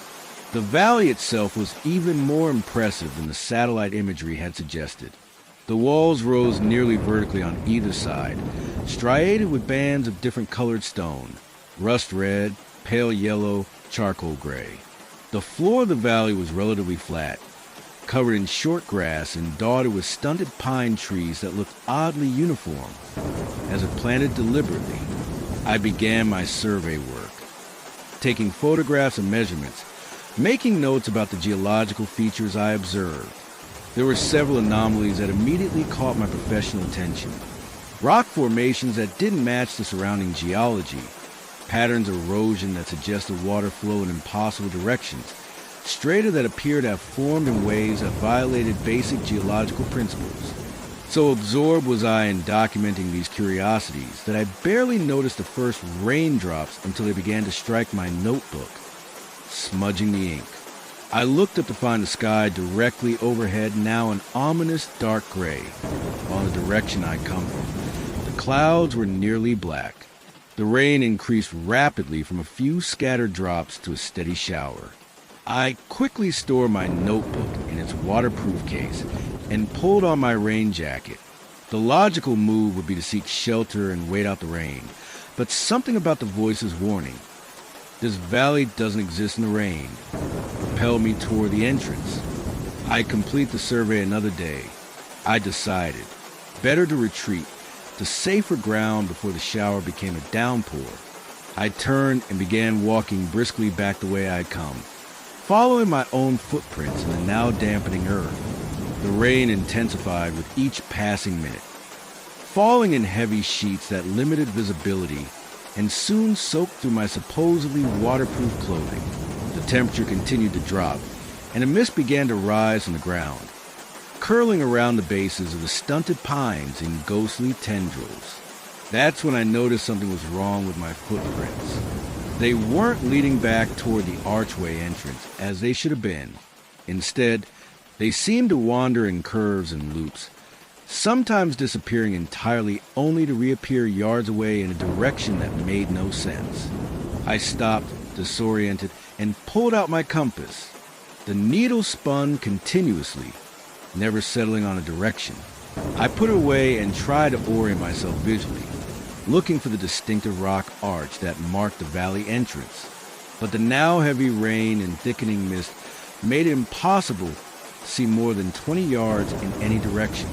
Stay calm, I told myself aloud, needing to hear a human voice, even my own. Follow the valley floor. It has to lead out eventually. I began walking again, choosing the direction that seemed most likely based on my memory of the terrain. The rain was now coming down so heavily that it was difficult to keep my eyes open against it. The sound of it hitting the ground, the rocks, the trees, created a roaring white noise that disoriented me further. That's when the valley began to change. It happened so gradually at first that I thought it was just the rain and mist playing tricks on my vision. The stunted pines seemed to shift position when I wasn't looking directly at them. The valley floor, which had been relatively flat, developed subtle undulations that hadn't been there before. Most disturbingly, the rock walls on either side appeared to be closing in, the space between them narrowing. I walked faster, fighting rising panic. The rain fell harder still, drumming against my hood with such force that it was almost painful. The mist thickened until it was like walking through clouds. And still the valley continued to transform around me. The stunted pines grew taller, their forms elongating and twisting into shapes that no natural tree would take. The grass underfoot became patchy, revealing bare earth that had an odd, almost flesh-like quality, yielding slightly with each step, then firming again after I passed. The most unsettling change, however, was in the rock walls themselves. The stratified layers I'd been documenting earlier were now visibly moving, sliding past each other like the scales of some enormous creature. The different colors, the rust red, pale yellow, and charcoal gray, now pulsed with faint luminescence that was visible even through the rain and mist. I broke into a run, no longer caring about direction, just desperate to find the exit. Any exit from this impossible, shifting place. My foot caught on something, a root or stone, and I fell hard, the breath knocked from my lungs. As I pushed myself up, hands sinking into a disturbingly soft earth, I heard again that voice from outside my tent, now seeming to come from the very air around me. "We told you," it said, the multiple yet singular quality even more pronounced. "This valley doesn't exist in the rain. And now neither do you." I scrambled to my feet, spinning around, trying to locate the source of the voice. "What do you mean?" I shouted over the roar of the rain. "What is this place?" "A fold," the voice replied. "A wrinkle, a place between places that only fully exists when it rains. When the barrier between what is and what might be becomes permeable." "I don't understand," I said, though a terrible suspicion was forming in my mind. "You map the world, The voice said, "You draw lines and say, this is real, this is known. But there are places your maps cannot capture, places that reject your reality and substitute their own."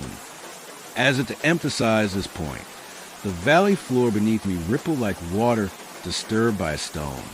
The stunted pines, now twisted into grotesque parodies of trees, began to move, not sway in the wind, but actually walking, their root systems pulling free of the ground and reforming into leg-like appendages. "What do you want from me?"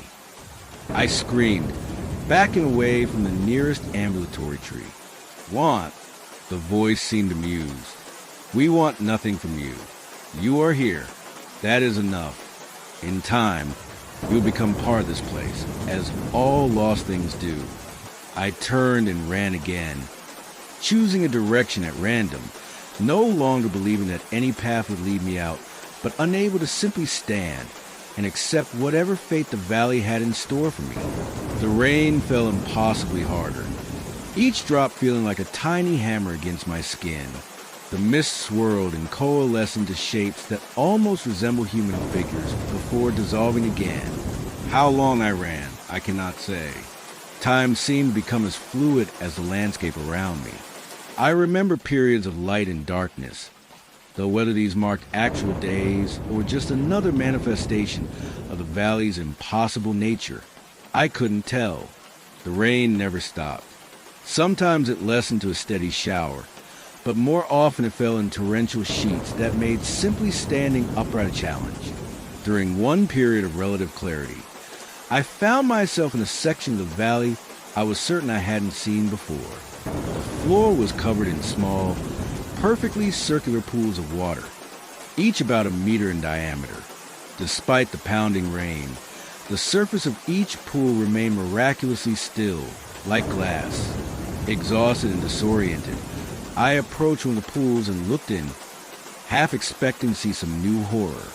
Instead, I saw my kitchen, my flat in London, the kettle on the counter, morning light streaming through the window. It looked so real, so normal that I nearly wept. I moved to another pool. This one showed a trail, the main trail I'd been on before diverting to Forgotten Valley. Hikers were passing by, ordinary people in colorful waterproofs, talking and laughing.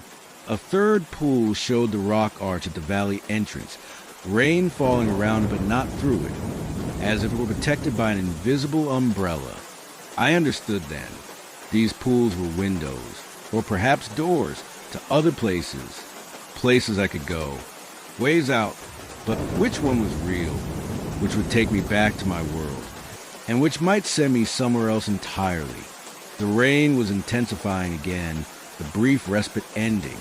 The moving trees were approaching from all sides, their branch arms reaching toward me with deliberate menace. I had to choose. The pool showing my flat was closest, most tempting. The idea of simply stepping from this nightmare directly into the comfort and safety of my home was almost irresistible. But it felt too convenient, too perfect. A trap.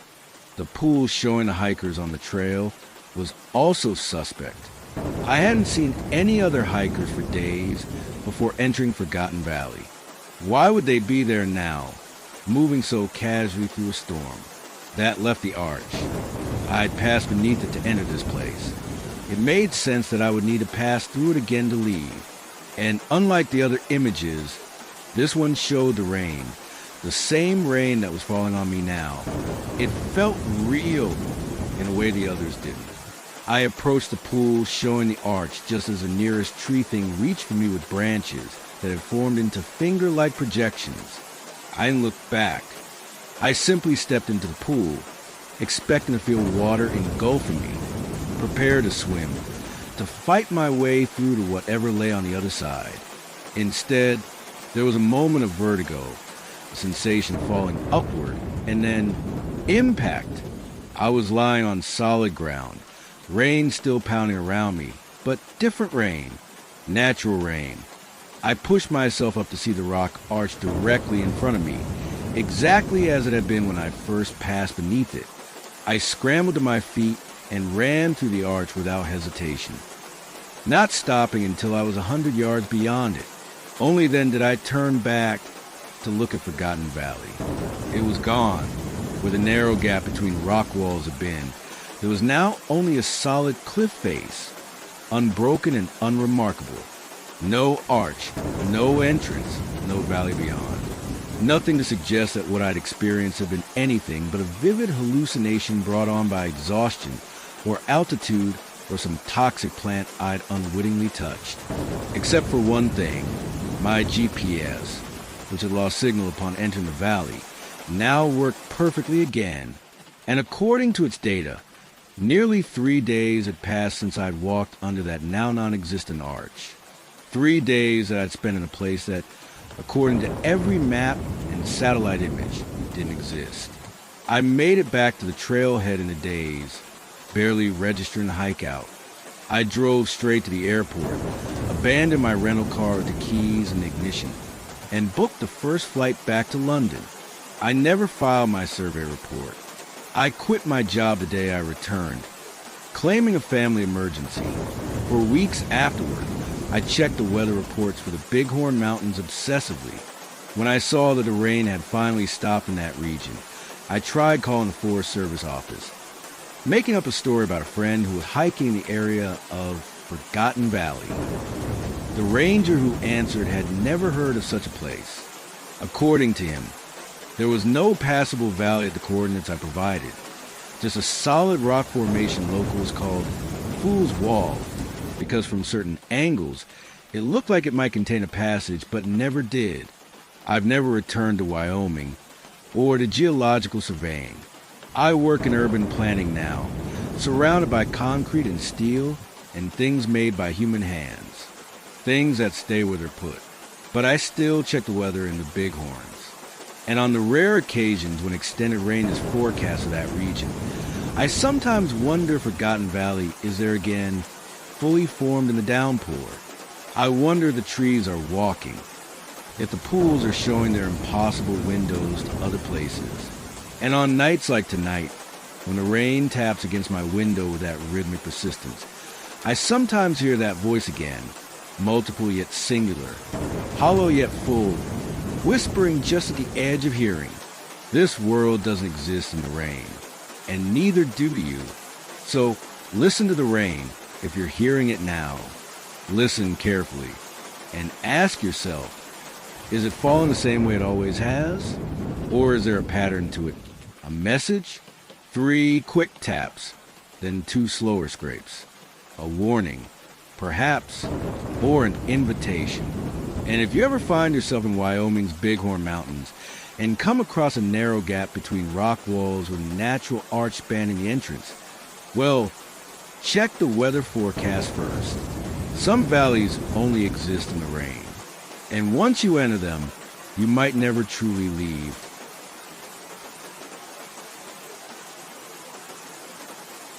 The rain against my window tonight reminds me of that sound, that gentle, persistent tapping, like fingers drumming on canvas, like something asking to be let in. I've never told anyone the full story of what happened during my solo camping trip to Wyoming's Grove Venture Wilderness. Not my therapist, not my family, not even my wife. How could I? They'd think I was mad. Sometimes I think I am, but perhaps you'll understand. You're listening to this in the dark, aren't you? With the rain as accompaniment. That suggests you have an appreciation for the spaces between what we know and what we fear. It was late September. For years ago, I just completed my doctorate in environmental science at Cambridge, and before starting my new position at a conservation trust in January, I'd given myself 3 months to explore the American wilderness. Wyoming was my third stop, after Maine and Montana. I'd chosen the Grove Venture specifically because it was less visited than the nearby Grand Tetons or Yellowstone. I wanted solitude, silence, a chance to process the previous hectic years of academic pressure, a place to think about the future and what I wanted from it. The first few days were precisely what I'd hoped for. I spent my time hiking through alpine meadows and dense forests, photographing wildlife, and making notes on the unique ecosystem. It was glorious autumn weather. Crisp, clear days and nights cold enough to make the campfire feel like a genuine necessity rather than just a pleasant ritual. On my fourth day, I decided to venture deeper into the wilderness, following a trail that my guidebook described as lightly traveled and offering true isolation. It led into an area known locally as the Whispering Pines, a vast, ancient forest of lodgepole pines that predated European settlement of the region. The guidebook mentioned a peculiar acoustic phenomenon in the Whispering Pines. Something about the density of the trees, the particular topography of the surrounding mountains, and the prevailing wind patterns created conditions where the sound of the wind through needles resembled hushed conversation. Indigenous peoples apparently consider the area sacred, believing it to be a place where the boundary between worlds was thin, where spirits could communicate with the living. I took this with the appropriate academic skepticism. Of course, sound waves behaving unusually in certain environments is hardly supernatural. Still, I was curious to experience it firsthand.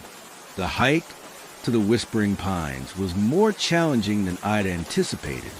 The trail grew increasingly faint the further I went, sometimes disappearing entirely before reappearing some distance away. By mid-afternoon, when I finally reached what I believed to be the heart of the Whispering Pines, I was genuinely tired. I found a suitable campsite in a small clearing ringed by massive lodgepole pines that must have been hundreds of years old.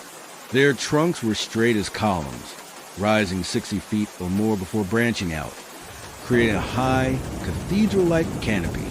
Despite the late hour, the forest was strangely dark, as if the trees absorbed more light than they should. As I set up my tent, I noticed the silence, not the peaceful quiet of normal wilderness, but complete absence of sound. No birds calling, no insects buzzing, no small animals rustling in the underbrush, just absolute stillness, until the wind picked up. It began as the faintest of breezes, barely enough to stir the pine needles around my feet, but it brought with it exactly what the guidebook had described. A sound like distant whispers, too faint to make out words, but unmistakably speech-like in its cadence and tone. I paused in hammering a tense stake, listening. The sound grew as the wind strengthened, not louder exactly, but more distinct. Still whispers, but now with emotional content. Urgency, distress, pleading. I found myself straining to understand, turning my head this way and that as if better positioning might suddenly make the words clear. Fascinating, I said aloud, my scientist mind already constructing explanations involving air currents, the structure of pine needles, and acoustic resonance. My voice sounded wrong in that place, flat and dead, as if the air itself dampened it. And the moment I spoke, the whispering stopped. The wind continued. I could see the upper branches swaying, but the sound was gone. I waited, but it didn't resume, telling myself it was just a shift in the wind direction. I finished setting up camp. I gathered wood for a fire, purified water from a nearby stream, and prepared a simple dinner. All the while, I felt watched, not by anything malevolent necessarily, but observed nonetheless, as if my presence had attracted attention.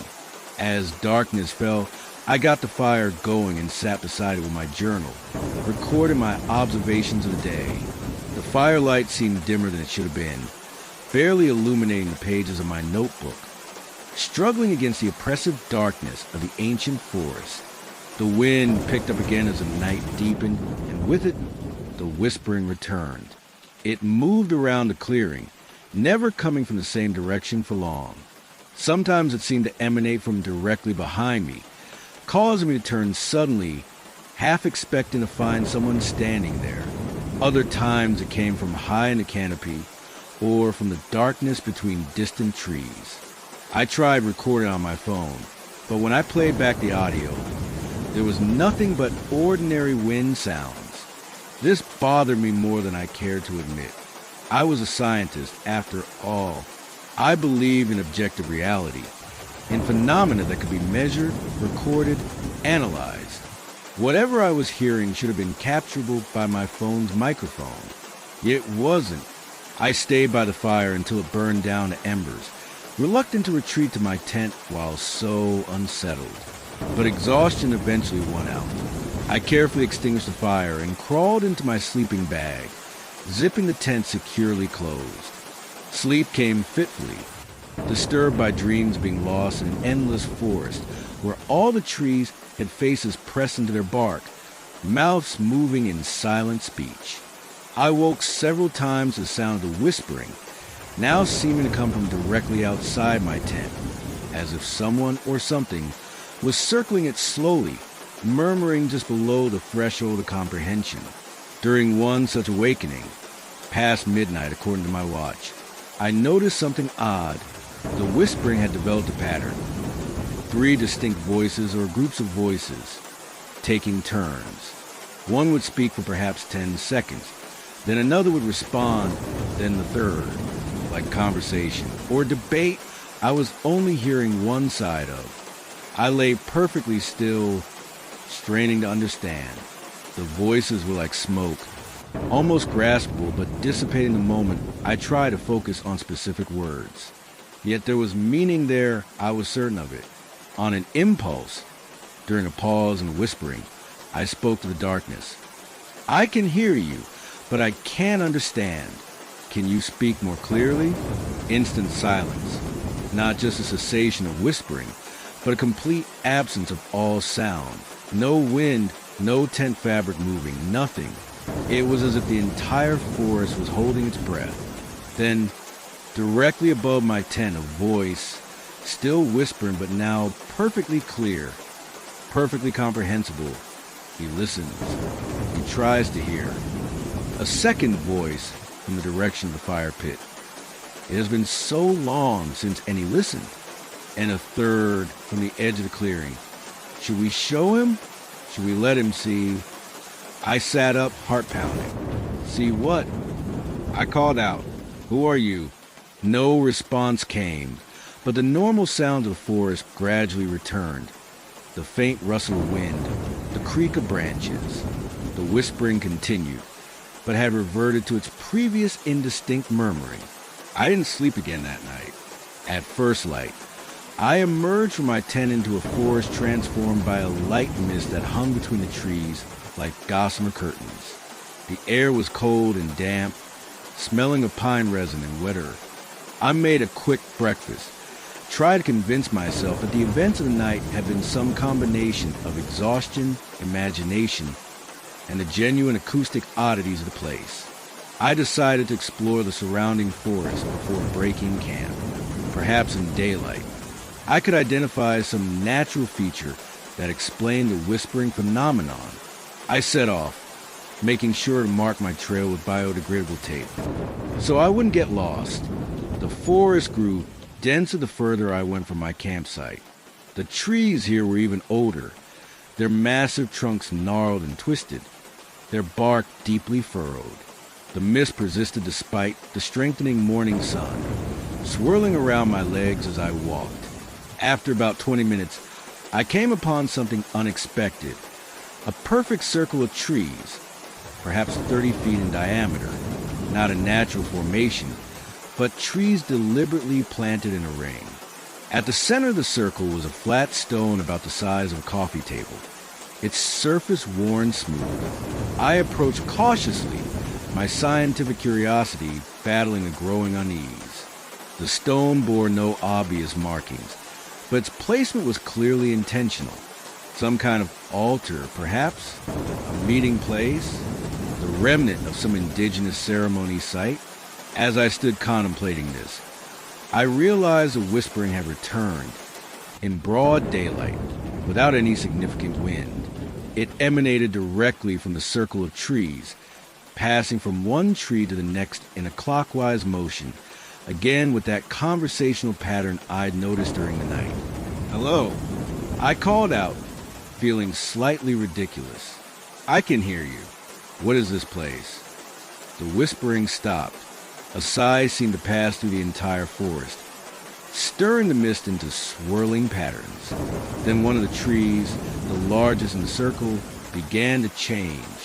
I want to be absolutely clear. I was fully awake, uninjured, and had consumed no substances that might cause hallucinations. What I witnessed was either real or a type of psychosis so vivid as to be indistinguishable from reality. The bark of the tree rippled like water. From its surface emerged a face, not human, not quite, but humanoid, deeply lined, ancient beyond reckoning, with eyes like knots in the wood and a mouth that was a dark hollow in the trunk. Other trees followed suit, their bark flowing and reshaping until every tree in the circle bore a distinct face. I stood frozen, unable to process what I was seeing. The face in the largest tree spoke, its mouth moving in perfect synchronization with words that seemed to bypass my ears and form directly in my mind. You asked to understand our whispers. Another tree, you asked to see. And another, so now you shall. The mist around my feet thickened and rose, enveloping me completely. For a moment, I couldn't see anything but swirling white. When it cleared, I was still standing in the circle of trees, but the forest around us had changed. It was the same forest, recognizably so, but healthier, more vibrant. The trees were less gnarled, their bark smoother and lighter in color. Sunlight streamed through a canopy that seemed less dense, illuminating a forest floor carpeted with wildflowers I couldn't name. "What is this?" I asked, my voice sounding thin and insubstantial. "What's happened?" "We show you what was," the first tree face said, "before the sickness came. Before the forgetting," added another. "Before humans stopped listening," said a third. The mist swirled again, and the scene changed. Now the forest was as I first seen it. Darker, the trees more ancient and gnarled. But there were people moving among the trees. Indigenous people dressed in buckskin, gathering plants, tending to certain trees, placing offerings on a stone altar. They listened, one tree face said. They heard our teaching, our warning. What warning? I asked. The mist rose again. This time when it cleared, I saw the forest as it might be decades in the future. Dying, trees fallen or diseased, the understory choked with invasive species. The rich ecosystem I've been studying reduced to a shadow of itself. This comes, a tree face said solemnly, unless the listening begins again. The visions continued, cycling through past, present, and possible futures of the forest. I saw the effects of climate change, of misguided forest management policies, of resource extraction. But I also saw alternatives, sustainable practices, restoration efforts, a renewal of the relationship between humans and the ancient forest that had once existed. Throughout it all, the tree faces spoke, explaining what I was seeing, providing context and history far beyond what any scientific study had uncovered. They described a symbiotic relationship between the indigenous peoples and the forest that went beyond mere resource management. A genuine communication, a shared stewardship. We remember, they told me. We hold the memory of what was, what is, what could be. We tried to warn them when the newcomers arrived, but they cut and burned and refused to listen. Now few remember that trees can speak. I lost all track of time in that circle. The visions might have lasted minutes or hours. When they finally ceased and the mist receded for the last time, leaving me in the normal forest on a normal autumn day, I was on my knees before the stone altar, tears streaming down my face. The faces in the trees were gone. The bark once again just barked. But the whispering continued, fainter now, but unmistakably there. Why me? I asked, my voice hoarse. Why show me this? The answer came not in words, but in understanding that bloomed in my mind. Because I had listened. Because my work in environmental science positioned me to share what I had learned. Because sometimes knowledge seeks out those who can use it. I made my way back to my campsite in a daze. I should have been questioning my sanity, looking for rational explanations for what I'd experienced. Instead, I felt an overwhelming sense of responsibility, of having been entrusted with something precious and fragile. I spent one more night in the whispering pines. The voices continued their indistinct murmuring, but they no longer seemed mysterious or frightening. They were simply the forest, communicating in the only way it could with someone who had forgotten how to truly listen. In the morning, I broke camp and hiked out, returning to civilization with a mission I hadn't had when I entered. The position I was due to start in January was with a conservation trust focused on forest management. I now knew exactly what policies I would advocate for, what research I would prioritize, what relationships with indigenous knowledge keepers I would seek to establish. I've been back to the Whispering Pines twice since then. I've never again seen the faces in the trees or experienced the visions shown me that first time. But the whispering continues, and now I understand more of it. Not specific words, but meaning, intention, the slow, patient communication of beings who measure time in centuries rather than minutes. I've brought others there, colleagues in conservation, indigenous elders who maintain the old knowledge, policymakers who need to understand what's at stake. Some hear nothing but wind in the trees. Others experience their own versions of what I was shown. A few have become as passionate as I am about fundamentally changing our relationship with ancient forests. You might wonder why I'm sharing this now, after keeping it secret for so long. The answer is simple. The trees told me it was time. Last night, as the rain began to fall outside my window, the whispering returned thousands of miles from Wyoming in my London flat, clear as crystal. A chorus of voices speaking in perfect unison. The time for silence is past. Tell them, make them listen, before it's too late.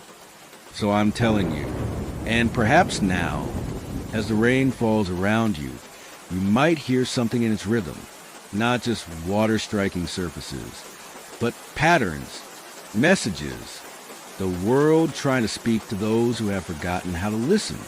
The next time you walk in a forest, particularly an ancient one, pause.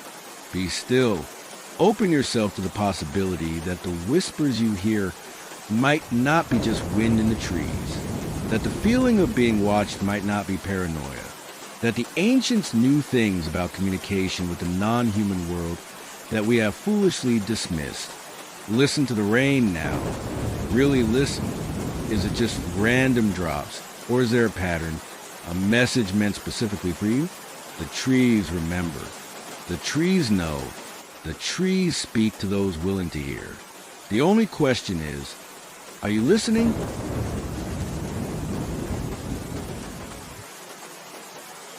The sound of rain against the window always takes me back there, to Wyoming, to Devil's Tower. To the night, everything I thought I understood about reality unraveled like an old jumper caught on a nail. I suppose I should introduce myself properly. My name is Julian Phillips. I'm a wildlife photographer, or I was before the incident. My work has been featured in National Geographic, BBC Wildlife, and various other prestigious publications. I specialize in capturing images of predators in their natural habitats. Bears in Alaska, wolves in Canada, big cats in Africa. I prided myself on getting closer than others dared, on capturing intimate moments other photographers miss. That pride nearly cost me my life in the Serengeti, when a lioness took exception to my presence near her cubs. I escaped with extensive scarring on my left leg, and a newfound respect for maintaining proper distance. The experience didn't diminish my passion, however.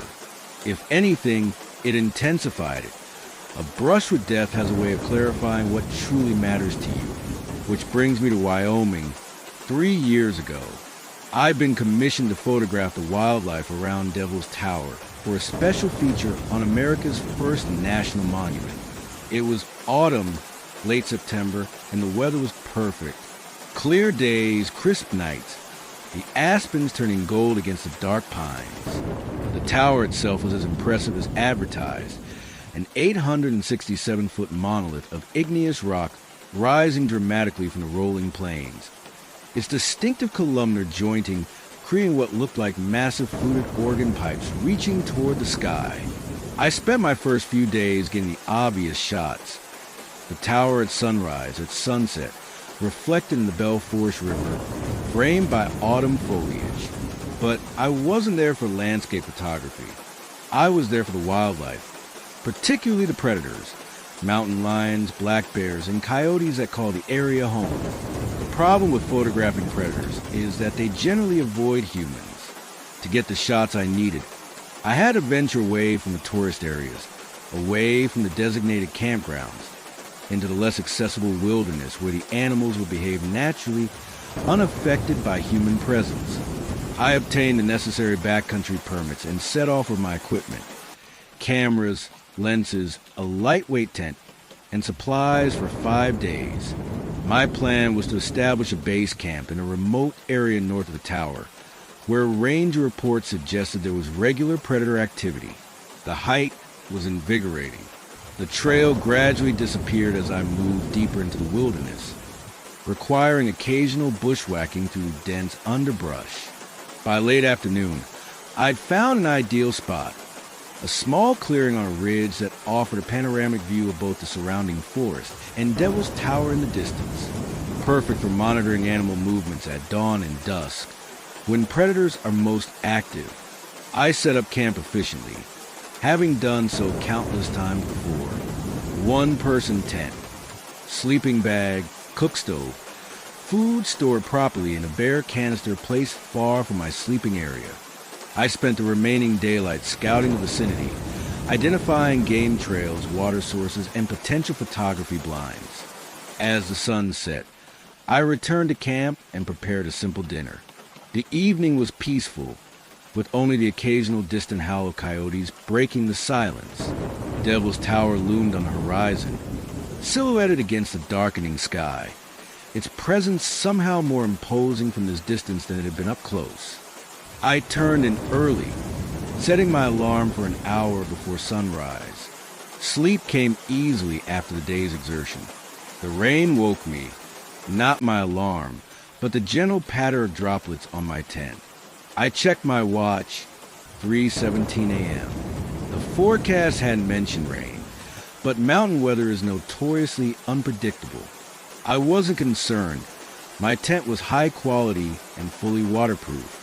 I lay there listening to the rhythm of the rain, that soothing percussion that makes being in a tent so comforting. But gradually, I became aware that something wasn't quite right about the sound. It was too deliberate, too patterned. Natural rainfall has a certain randomness to it, but this sounded almost like Morse code.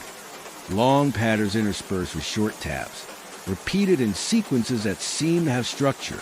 Just the rain hitting different surfaces. I told myself, leaves, branches, your tent, all creating different sounds. I almost believed it. Almost. But there was something else bothering me. A quality to the darkness inside my tent that felt unnatural. Not just the absence of light, but something thicker, more tangible. I reached for my torch, clicked it on. Nothing happened. I tried again, checking that the switch was fully depressed. Still nothing. I fumbled through my pack for my spare batteries, replaced them by feel in the darkness. Still nothing. Next, I tried my headlamp, then the torch on my mobile phone. Nothing worked. That's when I noticed the silence. The rain had stopped, or no, not stopped. The sound of it continued, but there was no corresponding sensation of droplets hitting the tent. It was as if I was listening to a recording of rainfall while sitting in a completely dry space. Something cold settled in the pit of my stomach. I've spent enough nights in the wilderness to know when something is wrong, very wrong. I reached for the tent zipper, then hesitated. Some instinct was screaming at me to stay inside, that whatever waited outside was not something I want to see. But I've never been one to hide from reality. However frightening it might be, I unzipped the tent flap slowly, quietly, and peered out. What I saw, or rather, what I didn't see, chilled me to my core. There was nothing outside my tent. Not the clearing where I'd made camp, not the forest beyond, not the night sky above. Just utter blackness, as if my tent was floating in a void. Yet there was still ground beneath it. I could feel the solidity when I pressed my hand against the tent floor. I retreated inside, zipping the flap closed with shaking hands. My mind raced through explanations, dense fog, temporary blindness, a vivid dream. None fit what I was experiencing. That's when the voices started. They came with a patterned rainfall sound, emerging from it like a radio signal gradually coming into tune. Multiple voices, speaking not in unison, but in a carefully coordinated sequence, like a practiced choir. "He is awake," one said, the words somehow both whispered and perfectly clear. "He is afraid," noted another, with what sounded like clinical interest. "He should be," added a third. I pressed myself against the far side of the tent, as if those few extra inches might somehow put me beyond their reach. "Who's there?" I called, trying to keep my voice steady. "What do you want?" A pause. The rainfall sound continued its patterned rhythm. "He asks who we are," the first voice said, sounding faintly amused. "They always ask that," the second voice replied. "Tell him," suggested the third. Another pause, longer this time. Then all the voices spoke in perfect unison. "We are the watchers, the recorders, the memory." "I don't understand," I said. "What are you watching?" "Recording." "Everything," they answered simply. "We watch, we record, we remember. It is our purpose." "Are you people?" I asked, immediately feeling foolish. Whatever was speaking was clearly not human, at least not in any conventional sense. Soft laughter rippled through the rainfall sound. "Once, perhaps. Now we are what remains when everything else is gone. We are what continues when continuity fails." None of this made sense. I tried a different approach. "Why can't I see anything outside?" "Where am I?" "You are where you were," they answered. "Your tent remains in the clearing near the tower, but we have adjusted what you can perceive for your protection. For now." Protection from what? From what is happening. From what always happens when the boundaries thin. I was about to ask what boundaries they meant when a new sound joined the artificial rainfall. A deep, resonant humming that I felt in my bones more than heard with my ears. It seemed to come from the direction of Devil's Tower, though in the absolute darkness outside my tent, I had no way to confirm this. "It begins," the voices said, now sounding urgent. "Look, but do not leave your shelter. Look and remember." The front wall of my tent became transparent, not as if it had been removed, but as if it had turned to perfectly clear glass. Through it, I could see my campsite, illuminated by a light source I couldn't identify. Everything looked normal. The remains of my campfire, my cooking equipment, the surrounding trees, except for a strange quality to the air, which seemed to shimmer like heat waves rising from hot pavement. The humming grew louder. Looking toward Devil's Tower, I saw something that defied comprehension. The tower itself was glowing with a soft blue light that pulsed in time with the humming.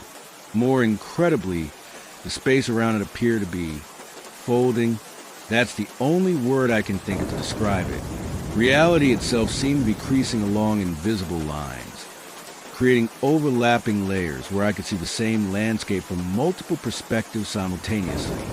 And through these folds, things were emerging. I hesitate to describe them as entities or beings, because those words imply a discreteness, a separation from environment that these phenomena didn't possess. They were more like moving patterns in the fabric of reality, Disturbances in a field that shouldn't be capable of disturbance. Some were vast, encompassing large swathes of the landscape in their undulating movements. Others were small, darting between trees and rocks with impossible speed. All were heading in my direction. What are they? I whispered, unable to look away. They are the visitors, the voices replied. They come when the boundaries between realities grow thin. They come to feed. Feed on what? On possibility, on potential futures, on lives unlived.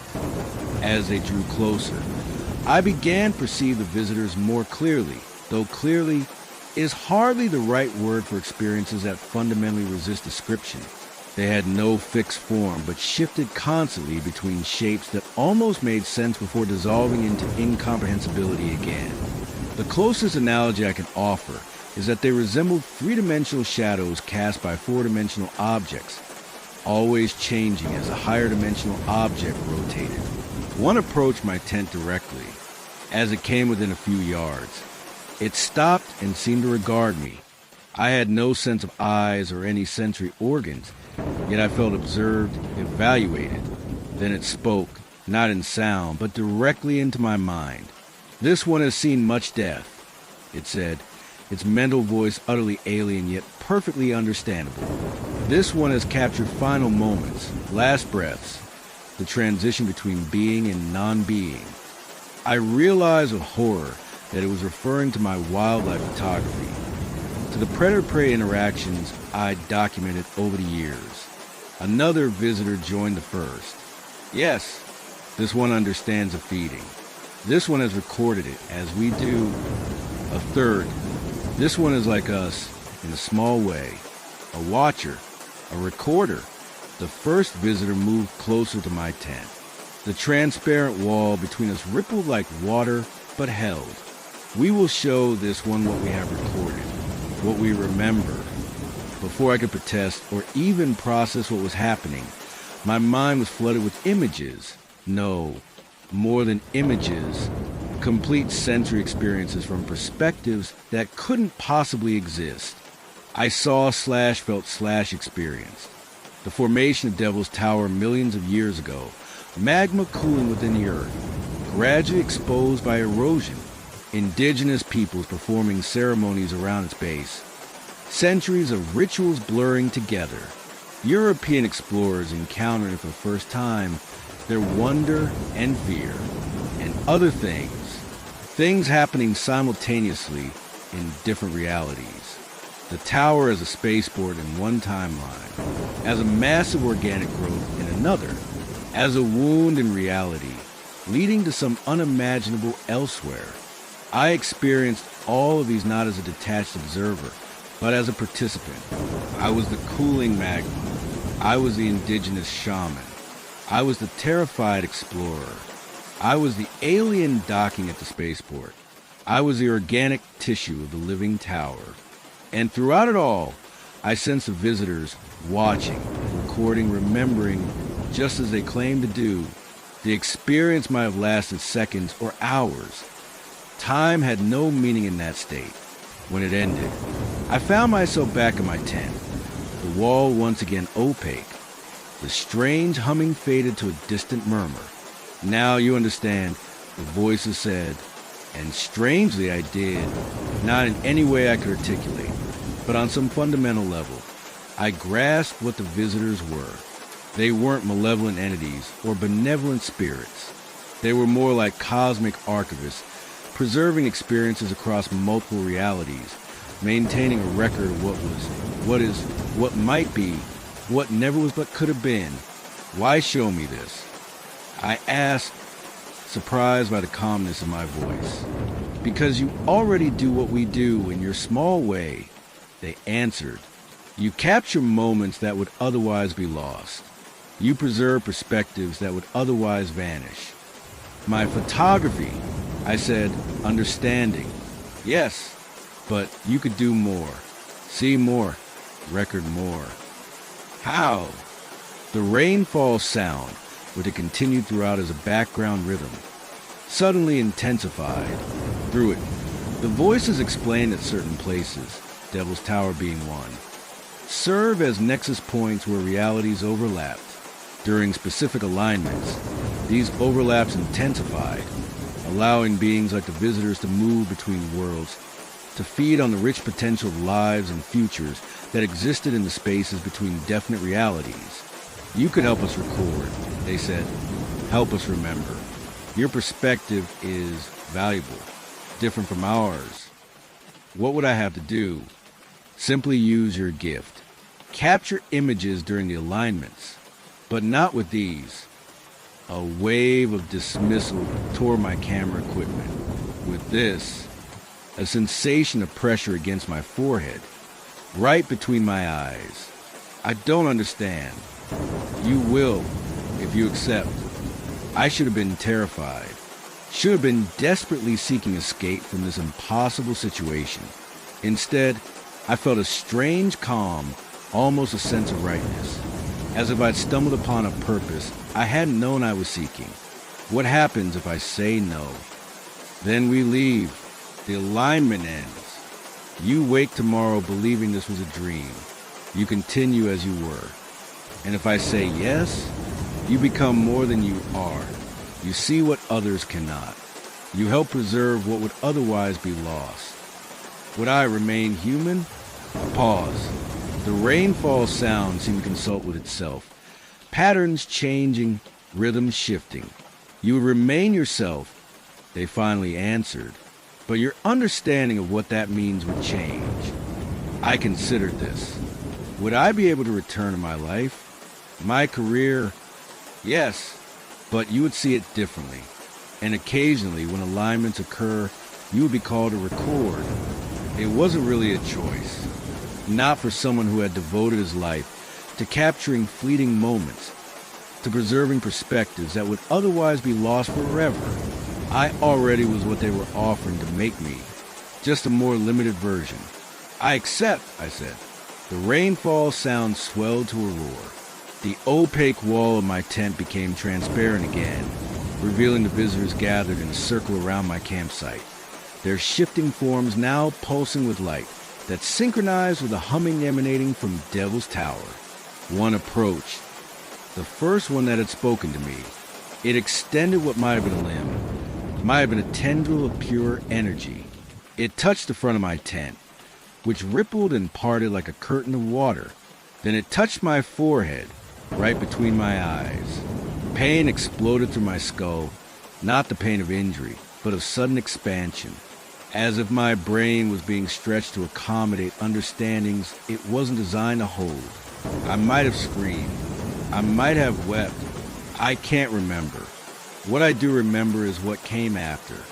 Visions, no, direct experiences of countless realities bleeding into one another, lives being lived simultaneously by different versions of same people, possibilities branching endlessly from each decision, each random event, and through it all, the visitors moving between these realities, feeding on potential roads not taken, choices not made, lives not lived.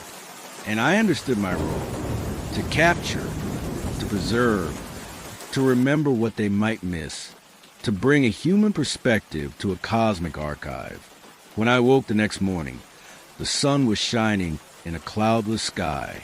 My tent was dry, no sign of the rain I'd heard all night. Everything looked normal. For a brief, disorienting moment, I wonder if I'd dreamed the entire experience. Then I touched my forehead and felt it, a small, hard bump between my eyes, like a third eye forming beneath the skin, not visible unless you knew to look for it, but definitely there. I broke camp and hiked back to civilization in a daze, my mind still struggling to process what had happened, what I'd agreed to. When I reached my car, I found a peculiar symbol drawn in the dust on the windscreen, a pattern I recognized from the visions, a mark indicating where and when the next alignment would occur. 3 months later, I was in New Mexico, my camera equipment packed away, my new gift ready to record an alignment at Shiprock. 3 months after that, it was Uluru in Australia, then Silbury Hill in England, Stone Mountain in Georgia. Each time, I would arrive a day before the alignment, set up camp, and wait for the rainfall sound that signaled the thinning of boundaries between realities.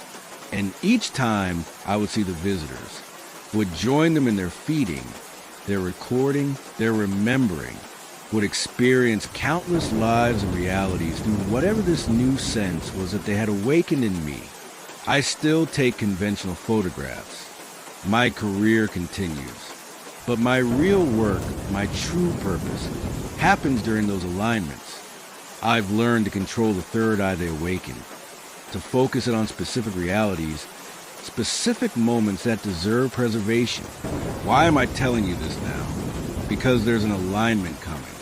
You felt it, haven't you?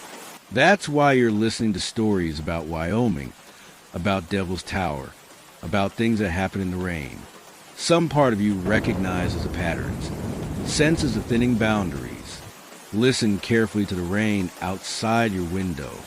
Is it random, or can you hear patterns in it? Messages? Invitations? The visitors are coming. They're always coming, always feeding, always recording. And now I'm one of them in my way. A bridge between human perception and cosmic understanding. Maybe you could be too. Maybe that's why my story found you. Why you're listening right now as the rain patters against your window. Listen closely. Do you hear it? That rhythm, that pattern? They're calling you, as they called me. Will you answer?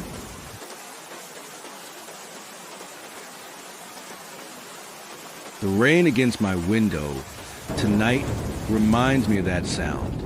Not the gentle patter you're hearing now, but the way rain sounds when it falls on the surface of a perfectly still pond in the wilderness, like thousands of tiny fingers tapping desperately on a glass ceiling, trying to break through from the other side.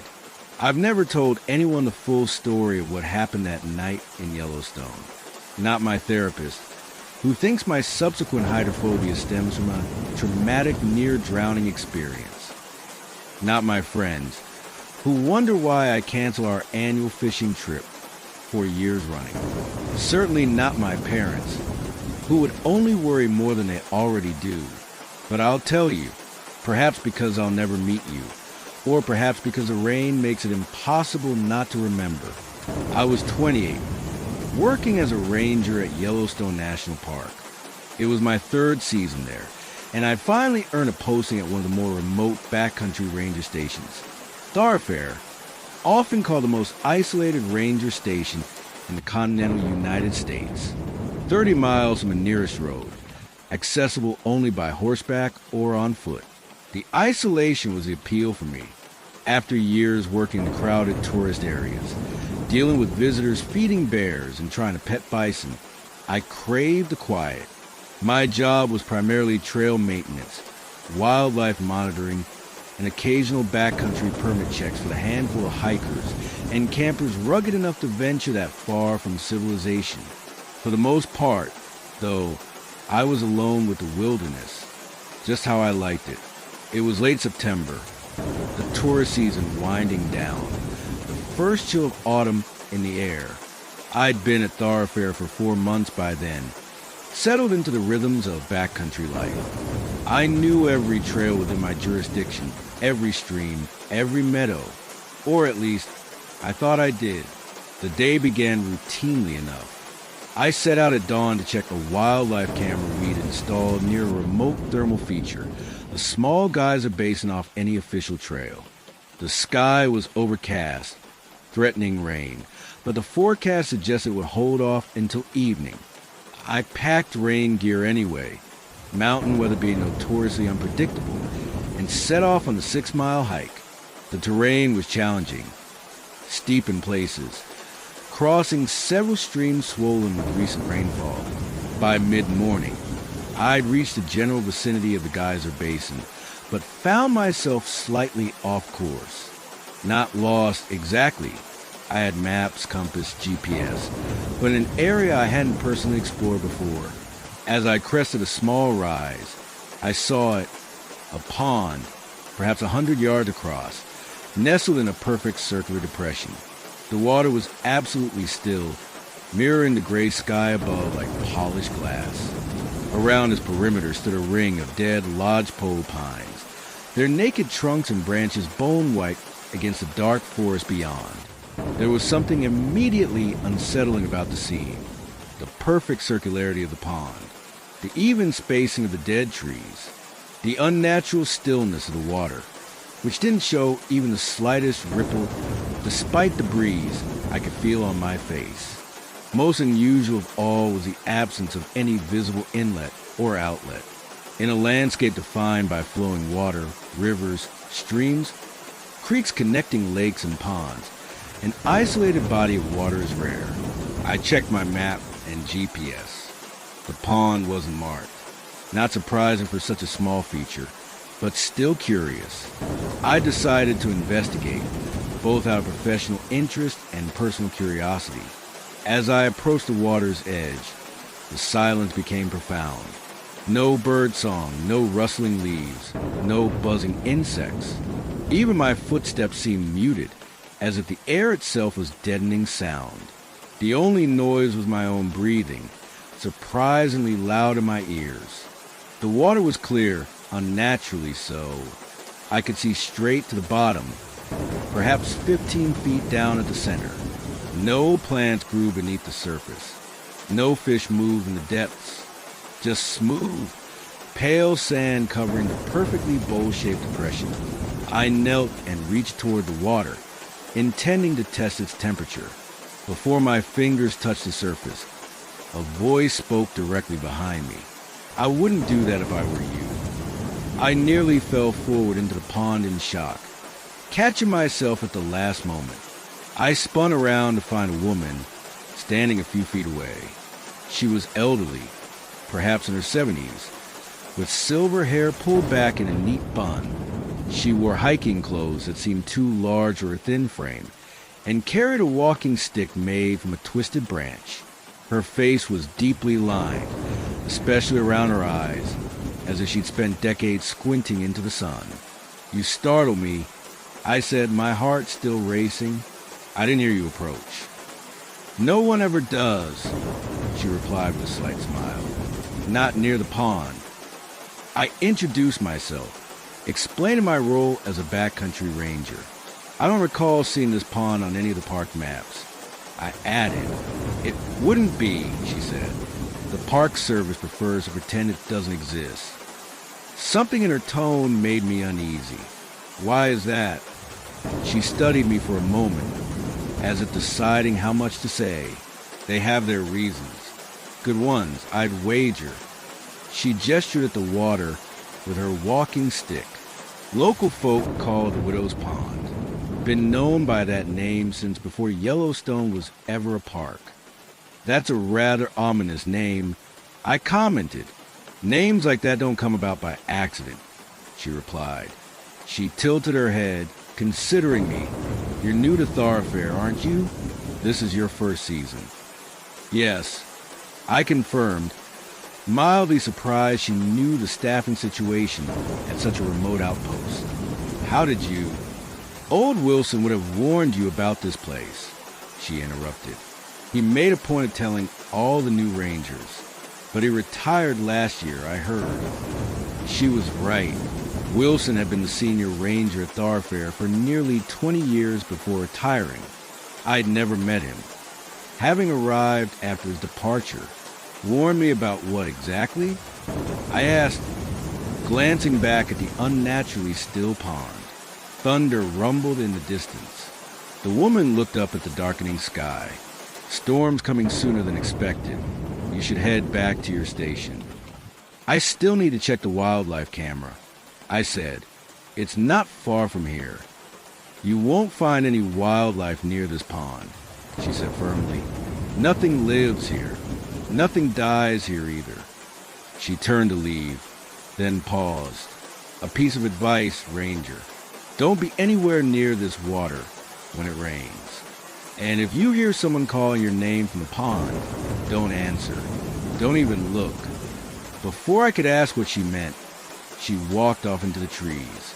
Within seconds, she'd vanished from sight, though there was no underbrush dense enough to conceal her so quickly. I stood there for a moment, unnerved but also skeptical. Working in national parks, you encounter all sorts of local legends and superstitions. Every unusual landscape feature seems to have a ghost story or cautionary tale attached to it. I'd learned to appreciate these stories as cultural artifacts rather than taking them literally. Still, there was something undeniably eerie about the pond. I decided to finish my task quickly and return to the station before the storm hit. I located the wildlife camera about a quarter mile beyond the pond, checked that it was functioning properly, and replaced its memory card. As the first fat raindrops began to fall, I turned back, intending to give the pond a wide berth on my return journey. But the rain intensified rapidly, becoming a downpour within minutes. Thunder boomed overhead, lightning flashing across the darkened sky. In the sudden gloom and sheet-like rain, I lost my bearings. Instead of circumventing the pond, I found myself back at its edge, the ring of dead trees looming like pale sentinels in the storm. The previously still surface was now alive with activity. Thousands of raindrops striking the water, creating a chaotic pattern of ripples that somehow never intersected or disrupted each other. Each droplet seemed to create a perfect circle that remained distinct, as if the pond's surface was divided into countless individual cells. I needed shelter. One of the dead trees had fallen, creating a partial lean-to against another still-standing trunk. I ducked beneath this natural shelter, relatively protected from the worst of the downpour. According to my GPS, I was still 5 miles from the ranger station. Better to wait out the worst of the storm before attempting the return journey. As I settled in, I noticed something odd. Despite the torrential rain, the pond wasn't filling or overflowing. Its level remained exactly the same, as if the water falling from the sky was being precisely balanced by some unseen drainage system. Then I noticed something else. The rain hitting the pond's surface was creating a sound. Not the normal pattern of rainfall on water, but something rhythmic, almost linguistic, like Morse code or some primitive form of communication. Just your imagination, I told myself aloud. Rain on water doesn't make words. But once I'd had the thought, I couldn't unhear it. There was a pattern to the sound, a cadence that resembled speech. I found myself leaning forward, straining to decipher it. That's when I heard my name. Not spoken exactly, more like shaped out of the rainfall sounds, assembled from the pattering of droplets on the pond surface. But unmistakably my name, called with a questioning inflection. I remembered the old woman's warning. Don't answer if you hear someone calling your name from the pond. Don't even look. I closed my eyes, pressing my palms against my ears. It didn't help. The sound bypassed my blocked ears, seeming to form directly inside my head. My name again, more insistent this time. And then other words, still formed from rainfall but increasingly clear. So alone, so far from help. Join us. I opened my eyes, unable to resist looking at the pond. The surface had changed. The individual circular ripples from the raindrops had organized themselves into patterns, concentric rings expanding outward from dozens of points across the pond. As I watched, these rings began to intersect and overlap in ways that created the optical illusion of faces just below the surface. Dozens of faces, all looking upward, their features rippling and reforming with each new raindrop. Men, women, children, some appearing briefly before dissolving, others persisting, staring up at the sky with expressions of confusion or fear, or, most disturbingly, a kind of hungry anticipation. "Who are you?" I whispered, unable to help myself. The rainfall speech answered immediately. "The lost, the taken, the kept. What do you want?" "Company." A tremendous crash of thunder directly overhead made me flinch. When I looked back at the pond, the water had risen several inches, though the rain hadn't intensified. The faces were closer to the surface now, more distinct. Some had raised hands, pressing them against the underside of the water as if it were a glass ceiling. I scrambled backwards, putting more distance between myself and the water's edge. As I moved, I noticed what footprints appeared on the ground between the pond and my position. Small footprints, like those of a child, forming one after another as if an invisible person was walking towards me. I bolted upright, abandoning my shelter, no longer caring about the storm.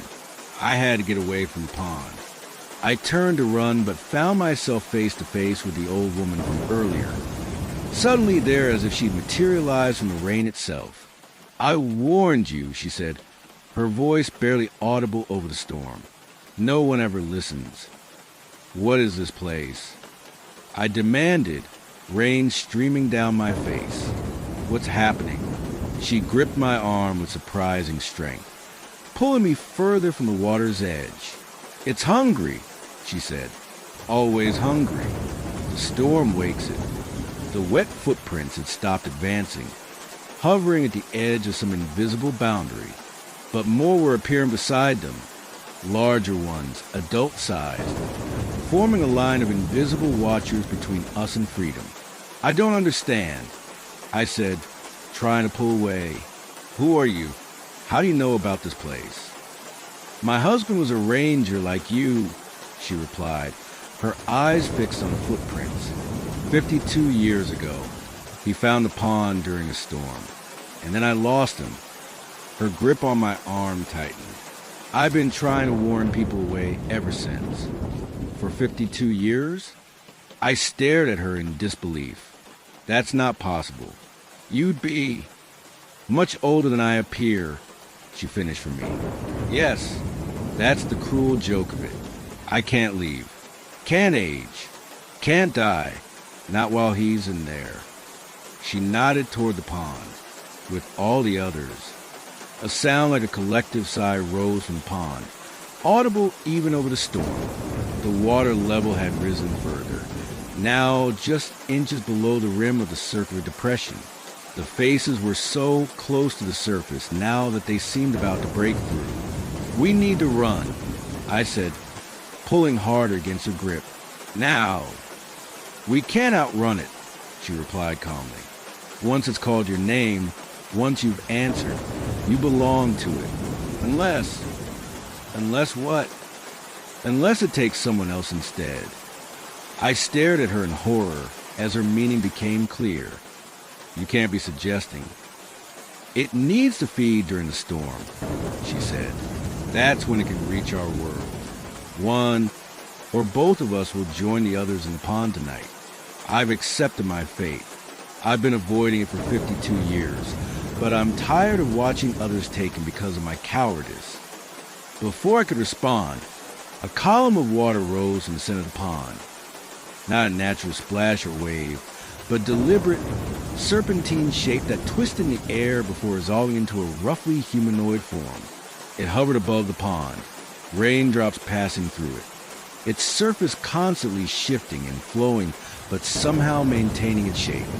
From all around the pond perimeter, similar water columns began to rise, each forming into a human silhouette.